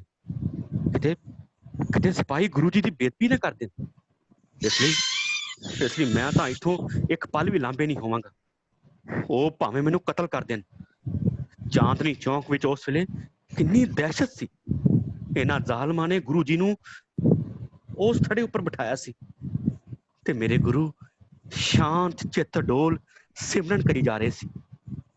ਇਹ ਮੁਗਲ ਆਖਦੇ ਨੇ ਸਿੱਖਾਂ ਵਿੱਚ ਅਣਖ ਹੈ ਤਾਂ ਆਪਣੇ ਗੁਰੂ ਦੀ ਲੋਥ ਨੂੰ ਚੁੱਕ ਲੈਣ। ਇਹ ਮੁਗਲ ਸਾਨੂੰ ਵੰਗਾਰ ਰਹੇ ਨੇ। ਮੈਂ ਦੱਸਾਂਗਾ ਇਹਨਾਂ ਨੂੰ ਕਿ ਅਸੀਂ ਮਰੇ ਨਹੀਂ, ਅਸੀਂ ਜੀਂਦੇ ਹਾਂ, ਅਸੀਂ ਜਾਗਦੇ ਹਾਂ। ਗੁਰੂ ਦੇ ਸਿੱਖਾਂ ਦੀ ਗੈਰਤ ਜੀਂਦੀ ਏ। ਸਿੱਖ ਹਜੇ ਹੈਗੇ ਨੇ। ਜ਼ਾਲਮੋ, ਹਿੰਦ ਦੇ ਅਸਲ ਵਾਰਿਸ ਜੀਂਦੇ ਨੇ। ਜਾਂਦਾ ਹੈ ਫਿਰ ਲੱਖੀ ਨਗਾਈ ਆਉਂਦਾ। ਮੈਂ ਲੱਖੀ ਸ਼ਾਹ, ਗੁਰੂ ਜੀ ਦਾ ਸੇਵਕ। ਗੁਰੂ ਜੀ ਦਾ ਸੀਸ ਤਾਂ ਭਾਈ ਜੈਤਾ ਜੀ ਲੈ ਗਏ ਨੇ ਤੇ ਇੱਧਰ ਮੈਂ ਤੇ ਮੇਰੇ ਪੁੱਤਰ ਨਗਾਈਆ ਨੇ ਇੱਕ ਵਿਉਂਤ ਪਹਿਲਾਂ ਹੀ ਬਣਾ ਲਈ ਸੀ। ਮੇਰੇ ਗੱਡੇ ਕਿਲੇ ਦੇ ਨੇੜੇ ਹੀ ਮਾਲ ਦੇ ਭਰੇ ਖੜੇ ਸੀ, ਪਰ ਲੈ ਕੇ ਸਵੇਰੇ ਜਾਣੇ ਸੀ। ਮੈਂ ਰਾਤ ਨੂੰ ਹੀ ਬਾਜ਼ਾਰ ਵਿੱਚੋਂ ਸਿੱਧੇ ਲੈ ਜਾਣੇ ਸ਼ੁਰੂ ਕਰ ਦਿੱਤੇ। ਰਾਤ ਪਈ ਤਾਂ ਅਜਿਹਾ ਤੂਫਾਨ ਆਇਆ ਕਿ ਉਹ ਹਨੇਰੀ ਕਿਸੇ ਨੂੰ ਆਪਣਾ ਦੂਸਰਾ ਹੱਥ ਨਹੀਂ ਸੀ ਦਿਸਦਾ। ਇੱਕ ਸਿਆਲ, ਦੂਜਾ ਹਨੇਰੀ ਦੀ ਰਾਤ। ਹਵਾ ਛਾਂ ਛਾਂ ਕਰਦੀ ਘੁੱਟਦੀ ਸੀ। ਉਸੇ ਰਾਤ ਵਿੱਚ ਅਸੀਂ ਗੁਰੂ ਸਾਹਿਬ ਦੀ ਦੇਹ ਇੱਕ ਗੱਡੇ ਹੋਏ ਕਾਲੀ ਕਾਲੀ ਉੱਥੋਂ ਨਿਕਲ ਤੁਰੇ। ਉਸ ਕਾਲੀ ਬੋਲੀ ਹਨੇਰੀ ਰਾਤ ਵਿੱਚ ਆਪਣੇ ਘਰ ਵਿੱਚ ਗੁਰੂ ਜੀ ਦੀ ਦੇਹ ਨੂੰ ਰੱਖ ਕੇ ਮੈਂ ਆਪਣੇ ਘਰ ਨੂੰ ਅੱਗ ਲਗਾ ਦਿੱਤੀ। ਗੁਰੂ ਜੀ ਦੇ ਸਰੀਰ ਦਾ ਚੋਰੀ ਚੋਰੀ ਸੰਸਕਾਰ ਕਰ ਦਿੱਤਾ। ਬੜੀ ਮੁਸ਼ਕਲ ਦੀ ਘੜੀ ਸੀ। ਮੁਗਲ ਸਿਪਾਹੀਆਂ ਨੂੰ ਧੋਖਾ ਦੇਣ ਲਈ ਮੈਂ ਤਾਂ ਦਿੱਲੀ ਤੋਂ ਉਲਟੀ ਦਿਸ਼ਾ ਵੱਲ ਚੱਲ ਪਿਆ, ਬਾਗਪਤ ਵੱਲ। ਰਾਹ ਵੀ ਕਿਹੜਾ ਸੌਖਾ ਸੀ। ਸੰਘਣੀਆਂ ਕੰਡਿਆਲੀਆਂ ਝਾੜੀਆਂ, ਓਪਰਾ ਇਲਾਕਾ, ਗੜਗੜ ਕਰਦੇ ਬੱਦਲ। ਕਦੋਂ ਮੀਂਹ ਆ ਜਾਵੇ ਕੀ ਭਰੋਸਾ। ਮੁਗਲ ਸਿਪਾਹੀਆਂ ਦਾ ਡਰ ਤੇ ਕੋਲ ਗੁਰੂ ਸਾਹਿਬ ਜੀ ਦਾ ਸੀਸ। ਨਗਰਾਂ ਤੇ ਪਿੰਡਾਂ ਗਰਾਵਾਂ ਤੋਂ ਛੁਪਦੇ ਛੁਪਾਉਂਦੇ ਮੈਂ ਤੁਰਿਆ ਜਾ ਰਿਹਾ ਸੀ। ਰਸਤੇ ਵਿੱਚ ਨਾ ਕੁਝ ਖਾਣ ਲਈ, ਨਾ ਪੀਣ ਲਈ, ਨਾ ਠਹਿਰਨ ਲਈ। ਮੈਂ ਵੇਖਿਆ ਚੁਫੇਰੇ ਖਤਰਾ ਹੀ ਖਤਰਾ ਸੀ। ਕਹਿੰਦੇ ਨੇ ਇਸ ਜੰਗਲ ਵਿੱਚ ਤਾਂ ਬੜੇ ਭਿਆਨਕ ਜਾਨਵਰ ਨੇ। ਮੁਗਲ ਸਿਪਾਹੀਆਂ ਦਾ ਵੀ ਡਰ ਹੈ। ਕੋਲ ਗੁਰੂ ਸਾਹਿਬ ਜੀ ਦਾ ਸੀਸ ਹੈ। ਮੈਂ ਨਦੀ ਕੰਢੇ ਬੈਠ ਗਿਆ। ਦੂਰ ਦੂਰ ਤੱਕ ਕੋਈ ਆਦਮੀ ਦਿਸਦਾ ਨਹੀਂ ਪਿਆ। ਅਗਾਂਹ ਤਾਂ ਹੋਰ ਵੀ ਮੁਸ਼ਕਲ ਹੋਏਗੀ। ਦਿਨ ਦਿਹਾੜੇ ਗੁਰਾਂ ਦੇ ਸੀਸ ਨੂੰ ਲੈ ਕੇ ਚੱਲਣਾ ਕੋਈ ਸੌਖੀ ਗੱਲ ਨਹੀਂ। ਕੋਈ ਤਰਕੀਬ ਤਾਂ ਲਾਉਣੀ ਪਏਗੀ। ਉਹ ਸਾਹਮਣੇ ਜੰਗਲੀ ਫੁੱਲ ਬੜੇ ਨੇ। ਵਾਹ, ਠੀਕ ਹੈ। ਮੁਗਲ ਸਿਪਾਹੀ ਪੁੱਛਣਗੇ ਕਿ ਕੀ ਲਈ ਜਾਂਦੇ ਹੋ ਤਾਂ ਮੈਂ ਆਖਾਂਗਾ ਫੁੱਲ ਨੇ। ਹਾਂ। ਮੇਰੇ ਘਰ ਲੱਗੀ ਅੱਗ ਦੀਆਂ ਲਾਟਾਂ ਉੱਚੀਆਂ ਹੋਈਆਂ ਤੇ ਲੋਕੀ ਮੈਨੂੰ ਪੁੱਛਣ ਲੱਗੇ ਕਿ ਇਹ ਕੀ ਹੋ ਗਿਆ ਹੈ। ਮੇਰੇ ਘਰ ਨੂੰ ਅੱਗ ਲੱਗ ਗਈ ਹੈ। ਸਰਕਾਰ ਤੇ ਸਿਪਾਹੀ ਵੀ ਗੁਰੂ ਜੀ ਦੀ ਦੇਹ ਦੇ ਗਾਇਬ ਹੋਣ ਉੱਤੇ ਲੱਭਦੇ ਹੋਏ ਇੱਧਰ ਨੂੰ ਆਏ ਸੀ। ਸਾਨੂੰ ਰੋਂਦਿਆਂ ਨੂੰ ਦੇਖ ਕੇ ਚੁੱਪ ਕਰਕੇ ਚਲੇ ਗਏ। ਦਿੱਲੀ ਵਿੱਚ ਘਰਾਂ ਦੀਆਂ ਤਲਾਸ਼ੀਆਂ ਹੋਈਆਂ। ਸਿੱਖਾਂ ਨੂੰ ਡਰਾਇਆ ਧਮਕਾਇਆ ਵੀ ਗਿਆ, ਕਿਉਂਕਿ ਸੀਸ ਤਾਂ ਪਹਿਲਾਂ ਹੀ ਭਾਈ ਜੈਤਾ ਜੀ ਲੈ ਗਏ ਸੀ। ਮੈਂ ਗੁਰੂ ਜੀ ਦਾ ਸੀਸ ਫੁੱਲਾਂ ਵਿੱਚ ਲਪੇਟ ਲਿਆ। ਹੁਣ ਅਸੀਂ ਦਿਨ ਵੇਲੇ ਵੀ ਯਾਤਰਾ ਕਰਾਂਗੇ। ਅਨੰਦਪੁਰ ਹਾਲੇ ਬੜੀ ਦੂਰ ਹੈ। ਅਜੇ ਤੱਕ ਕੈਂਥ ਮਾਜਰੀ ਨਹੀਂ ਪੁੱਜੇ। ਟਾਂਗਰੀ ਨਦੀ ਵੀ ਪਾਰ ਕਰਨੀ ਹੈ। ਖੈਰ, ਚੱਲਣਾ ਤਾਂ ਪੈਣਾ ਸੀ। ਅੱਗੇ ਤਾਂ ਹੋਰ ਵੀ ਖਤਰਾ ਸੀ। ਚੁਫੇਰੇ ਜੰਗਲ ਹੀ ਜੰਗਲ। ਬੜੀ ਕਹਿਰ ਭਰੀ ਰਾਤ ਹੈ। ਔਰੰਗਜ਼ੇਬ, ਤੂੰ ਸਾਡੇ ਗੁਰੂ ਨੂੰ ਕਤਲ ਕਰਕੇ ਚੰਗਾ ਨਹੀਂ ਕੀਤਾ। ਪੀਰਾਂ ਫਕੀਰਾਂ ਦਰਵੇਸ਼ਾਂ ਉੱਪਰ ਇੰਨਾ ਜ਼ੁਲਮ। ਟੈ ਟੈਰੀ ਹੋ ਜਾਵੇਗੀ ਤੇਰੀ ਇਹ ਸਲਤਨਤ। ਗੁਰੂ ਸਾਹਿਬ ਦੀਆਂ ਅਸਥੀਆਂ ਮੈਂ ਗਾਗਰ ਵਿੱਚ ਪਾ ਕੇ ਉਸੇ ਥਾਂ ਦੱਬ ਦਿੱਤੀਆਂ। ਜਦੋਂ ਗੁਰੂ ਗੋਬਿੰਦ ਰਾਏ ਜੀ ਦਾ ਹੁਕਮ ਹੋਏਗਾ ਲੈ ਆਵਾਂਗੇ। ਮੈਂ ਤੇਜ਼ ਦੌੜਦਾ ਰਿਹਾ। ਵਾਹ ਦਾਈ, ਚਾਰੇ ਪਾਸੇ ਜੰਗਲ, ਮੱਘਰ ਮਹੀਨੇ ਦੀ ਠੰਡ। ਪਤਾ ਨਹੀਂ ਮੇਰੇ ਵਿੱਚ ਇੰਨੀ ਸ਼ਕਤੀ ਕਿੱਥੋਂ ਆ ਗਈ। ਨਾ ਨੰਗੇ ਪੈਰਾਂ ਦੀ ਪਰਵਾਹ, ਨਾ ਜ਼ਖਮਾਂ ਦੀ ਚਿੰਤਾ। ਮੈਂ ਤਾਂ ਅੰਨ੍ਹੇਵਾਹ ਦੌੜਿਆ ਜਾ ਰਿਹਾ ਸੀ। ਇੱਕੋ ਹੀ ਡਰ ਸੀ, ਜੇ ਮੁਗਲ ਸਿਪਾਹੀ ਆਣ ਪਏ ਤਾਂ ਕਿੱਦਾਂ ਪੁੱਜਾਂਗਾ ਅਨੰਦਪੁਰ। 4 ਦਿਨ ਹੋ ਗਏ ਨੇ ਮੈਨੂੰ ਦਿੱਲੀ ਤੋਂ ਚੱਲਿਆ। ਮੈਨੂੰ ਗੁਰੂ ਤੇਗ ਬਹਾਦਰ ਜੀ ਨੇ ਕਿਹਾ ਸੀ, ਭਾਈ ਜੈਤਿਆ, ਤੂੰ ਗੋਬਿੰਦ ਰਾਏ ਦੇ ਅੰਗ ਸੰਗ ਰਹੀ। ਹੁਣ ਤਾਂ ਪਛਾਣ ਰਹਿ ਗਈ ਹੈ ਦਿੱਲੀ। ਬਹੁਤ ਨੇੜੇ ਆ ਰਿਹਾ ਅਨੰਦਪੁਰ। ਜੀ ਕਰਦਾ ਉੱਡ ਕੇ ਅਨੰਦਪੁਰ ਪਹੁੰਚ ਜਾਵਾਂ। ਅਨੰਦਪੁਰ ਵਾਲਿਓ, ਮੈਂ ਆ ਗਿਆ। ਅਨੰਦਪੁਰ ਵਾਲਿਓ, ਮੈਂ ਆ ਗਿਆ। चिंता ताकि कीजिए जो न होनी होए, ये मार्ग संसार को नानक थिर नहीं कोए। ਗੁਰੂ ਗੋਬਿੰਦ ਰਾਏ ਮੇਰੇ ਕੋਲ ਆਏ, ਮੈਂ ਉਹਨਾਂ ਅੱਗੇ ਗੁਰੂ ਜੀ ਦਾ ਸੀਸ ਰੱਖ ਦਿੱਤਾ। ਗੁਰੂ ਜੀ ਨੇ ਸੀਸ ਨੂੰ ਮੱਥਾ ਟੇਕ ਕੇ ਮੈਨੂੰ ਬੁੱਕਲ ਵਿੱਚ ਲੈ ਲਿਆ। ਮੇਰੀ ਧਾਹ ਨਿਕਲ ਗਈ। ਮੈਂ ਕਿਹਾ, ਇਸ ਰੰਗਰੇਟੇ ਸੇਵਕ ਦੀ ਆਪਣੇ ਚਰਨਾਂ ਵਿੱਚ ਥਾਂ ਬਣਾਈ ਰੱਖਣਾ ਗੁਰੂ ਜੀ। ਤੇ ਗੁਰੂ ਗੋਬਿੰਦ ਰਾਏ ਜੀ ਨੇ ਕਿਹਾ, ਤੂੰ ਰੰਗਰੇਟਾ नहीं जैत्या, तू रंगरेटा गुरु का बेटा है। तू तो गुरु परिवार दा पुत्र है, तू गुरां दा बेटा है। तू जो हिम्मत ते दलेरी विखाई है, इतिहास याद रखे, रहिंदी दुनिया तक तेरा नाम रहेगा। मैं क्या गुरु जी, मैं उस गुरु तेग बहादुर दा सीस लैके आया, जिसने अपना सीस वार के समुची लुकाई दे सीस बचा ले। ਕਲਗੀਆਂ ਵਾਲਿਓ ਜਦੋਂ ਵੀ ਤੁਸੀਂ ਹੁਕਮ ਕਰੋਗੇ, ਇਹ ਭਾਈ ਜੈਤਾ ਵੀ ਤੁਹਾਡੇ ਲਈ ਵਾਰ ਦੇਗਾ ਆਪਣਾ ਸੀਸ। ਇੱਥੇ ਨਾਟਕ ਸਮਾਪਤ ਹੁੰਦਾ ਹੈ ਔਰ ਜਿੱਥੇ ਕਿ ਲਾਸਟ ਵਿੱਚ ਫਿਰ ਕੋਰਸ ਜਿਹੜਾ ਇਹਦਾ ਸੀਸ ਨਾਲ ਜੁੜਿਆ ਜਿਹੜਾ ਗੀਤ ਫਿਰ ਹੈ, ਦੁਨੀਆ ਵਿੱਚ ਵੰਗਾਰ ਸੀਸ ਹੈ, ਹੱਕਾਂ ਲਈ ਲਲਕਾਰ ਸੀਸ ਹੈ, ਯਾਰ ਦੀ ਗਲੀ ਪਿਆਰ ਸੀਸ ਹੈ, ਯੋਧਿਆਂ ਦਾ ਸ਼ਿੰਗਾਰ ਸੀਸ ਹੈ, ਢਾਲ ਸੀਸ ਤਲਵਾਰ ਸੀਸ ਹੈ, ਦੁਨੀਆ ਦਾ ਸਤਿਕਾਰ ਸੀਸ ਹੈ, ਦੁਨੀਆ ਵਿੱਚ ਵਿਚਾਰ ਸੀਸ ਹੈ, ਯੁੱਧ ਸੀਸ ਤਕਰਾਰ ਸੀਸ ਹੈ, ਜਿੱਤ ਸੀਸ ਹੈ, ਹਾਰ ਸੀਸ। ਸੋ ਇਹ ਸੀਸ ਦੇ ਬਾਰੇ ਚ ਫਿਰ ਜਿਹੜੀ ਉਹ ਡਿਸਕ੍ਰਾਈਬ ਕਰਦਾ ਹੋਇਆ ਕੋਰਸ ਜਿਹੜਾ, ਇੱਥੇ ਫਿਰ ਨਾਟਕ ਦੀ ਜਿਹੜੀ ਸਮਾਪਤੀ ਹੁੰਦੀ ਹੈ। ਸੋ ਇਹ ਨਾਟਕ ਜਿਹੜਾ ਸੀਸ ਜਿਹੜਾ ਕਿ ਇਸ ਤਰ੍ਹਾਂ ਇਸ ਪ੍ਰੋਸੈਸ ਦੇ ਵਿੱਚੋਂ ਗੁਜ਼ਰਦਾ, ਜੋ ਹੁਣ ਅੱਜ ਵੀ ਸਾਡੇ ਕੋਲ ਸਮਾਂ ਜ਼ਿਆਦਾ ਹੋ ਗਿਆ। ਸੋ ਆਪਾਂ ਜੇ ਕਿਸੇ ਨੇ ਕੋਈ ਹੋਰ 1-2 ਮਿੰਟ ਚ ਗੱਲ ਕਰਨੀ ਹੋਵੇ ਤਾਂ ਜ਼ਰੂਰ ਕਹਿ ਸਕਦੇ। ਹਾਂ ਸਾਹਿਬ ਕੁਝ ਕਹਿਣਾ ਚਾਹੁੰਦਾ? हाँ, मैं भाजी ये कहना चाहना कि मैं हुण जो नाटक तुहाडे कोलों सुनिया, क्योंकि नाटक पढ़िया नहीं, काफी सारा इहदा हिस्सा सुन लिया, सुन के मैं बहुत ज्यादा मतलब प्रभावित होया और मैनूं ये सच्ची मुच्ची लग रहा कि एक 45 साल के तजर्बे वाला जिहड़ा एक थिएटर परसन है, जिहदा 45 साल का तजर्बा है रंगमंच दे विच, उन्हें सच्ची मुच्ची अपना सारा तजर्बा इदां लगदा कि इस वड्डे इतिहासक नाटक लिखण नूं झोंक दिता है। और मैनूं सब तो खूबसूरत गल ये लग रही कि जिहड़ा तुसीं सीस नूं एक सिंबल के तौर पर इस नाटक च वरत रहे हो कि सिर ते सीस विच की फर्क है, जिवें किरपान ते तलवार दे विच फर्क है। तलवार जालम कोल हुंदी है, किरपान किरपालू कोल हुंदी है, इस तरह सीस विचारवान कोल हुंदा है।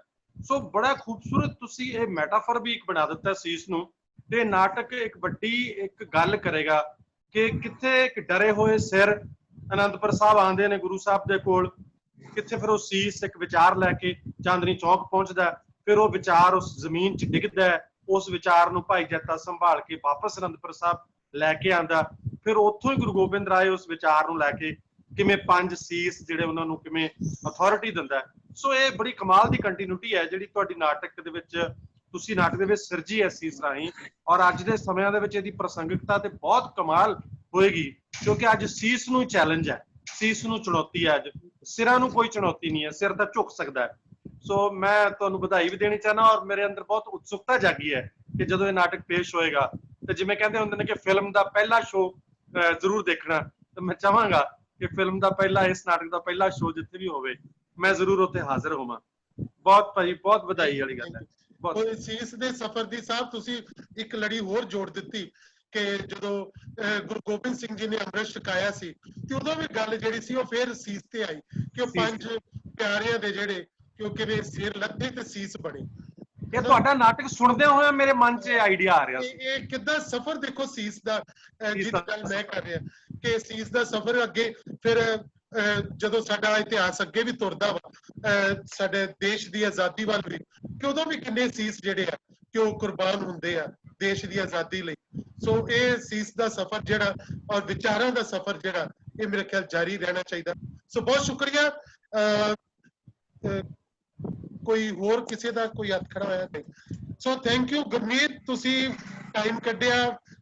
ਗੁਰਮੀਤ ਕੜਿਆਲ ਵੀ ਸਾਡੇ ਬਹੁਤ ਪਿਆਰੇ ਮਿੱਤਰ ਵੀ ਨੇ, ਵੱਡੇ ਕਹਾਣੀਕਾਰ ਨੇ ਸਾਡੇ ਪੰਜਾਬ ਦੇ, ਸੋ ਉਹਨਾਂ ਨੇ ਟਾਈਮ ਕੱਢਿਆ। ਵੀਨਾ ਬਹੁਤ ਸ਼ੁਕਰੀਆ, ਸਰੀਨ ਸਾਹਿਬ, Randhawa ji, Behl ma'am, doctor SP Singh ji ਤੇ ਕ੍ਰਿਸ਼ਨ ਦਵੇਸਰ ਜੀ, ਮਨਦੀਪ ਗੁੱਟੇ ਸਾਹਿਬ, ਸਾਰੇ ਤੁਹਾਡਾ ਬਹੁਤ ਸ਼ੁਕਰੀਆ ਜਿਹੜੇ ਸਾਰੇ ਤੁਸੀਂ ਸਾਡੇ ਨਾਲ ਜੁੜੇ ਹੋ।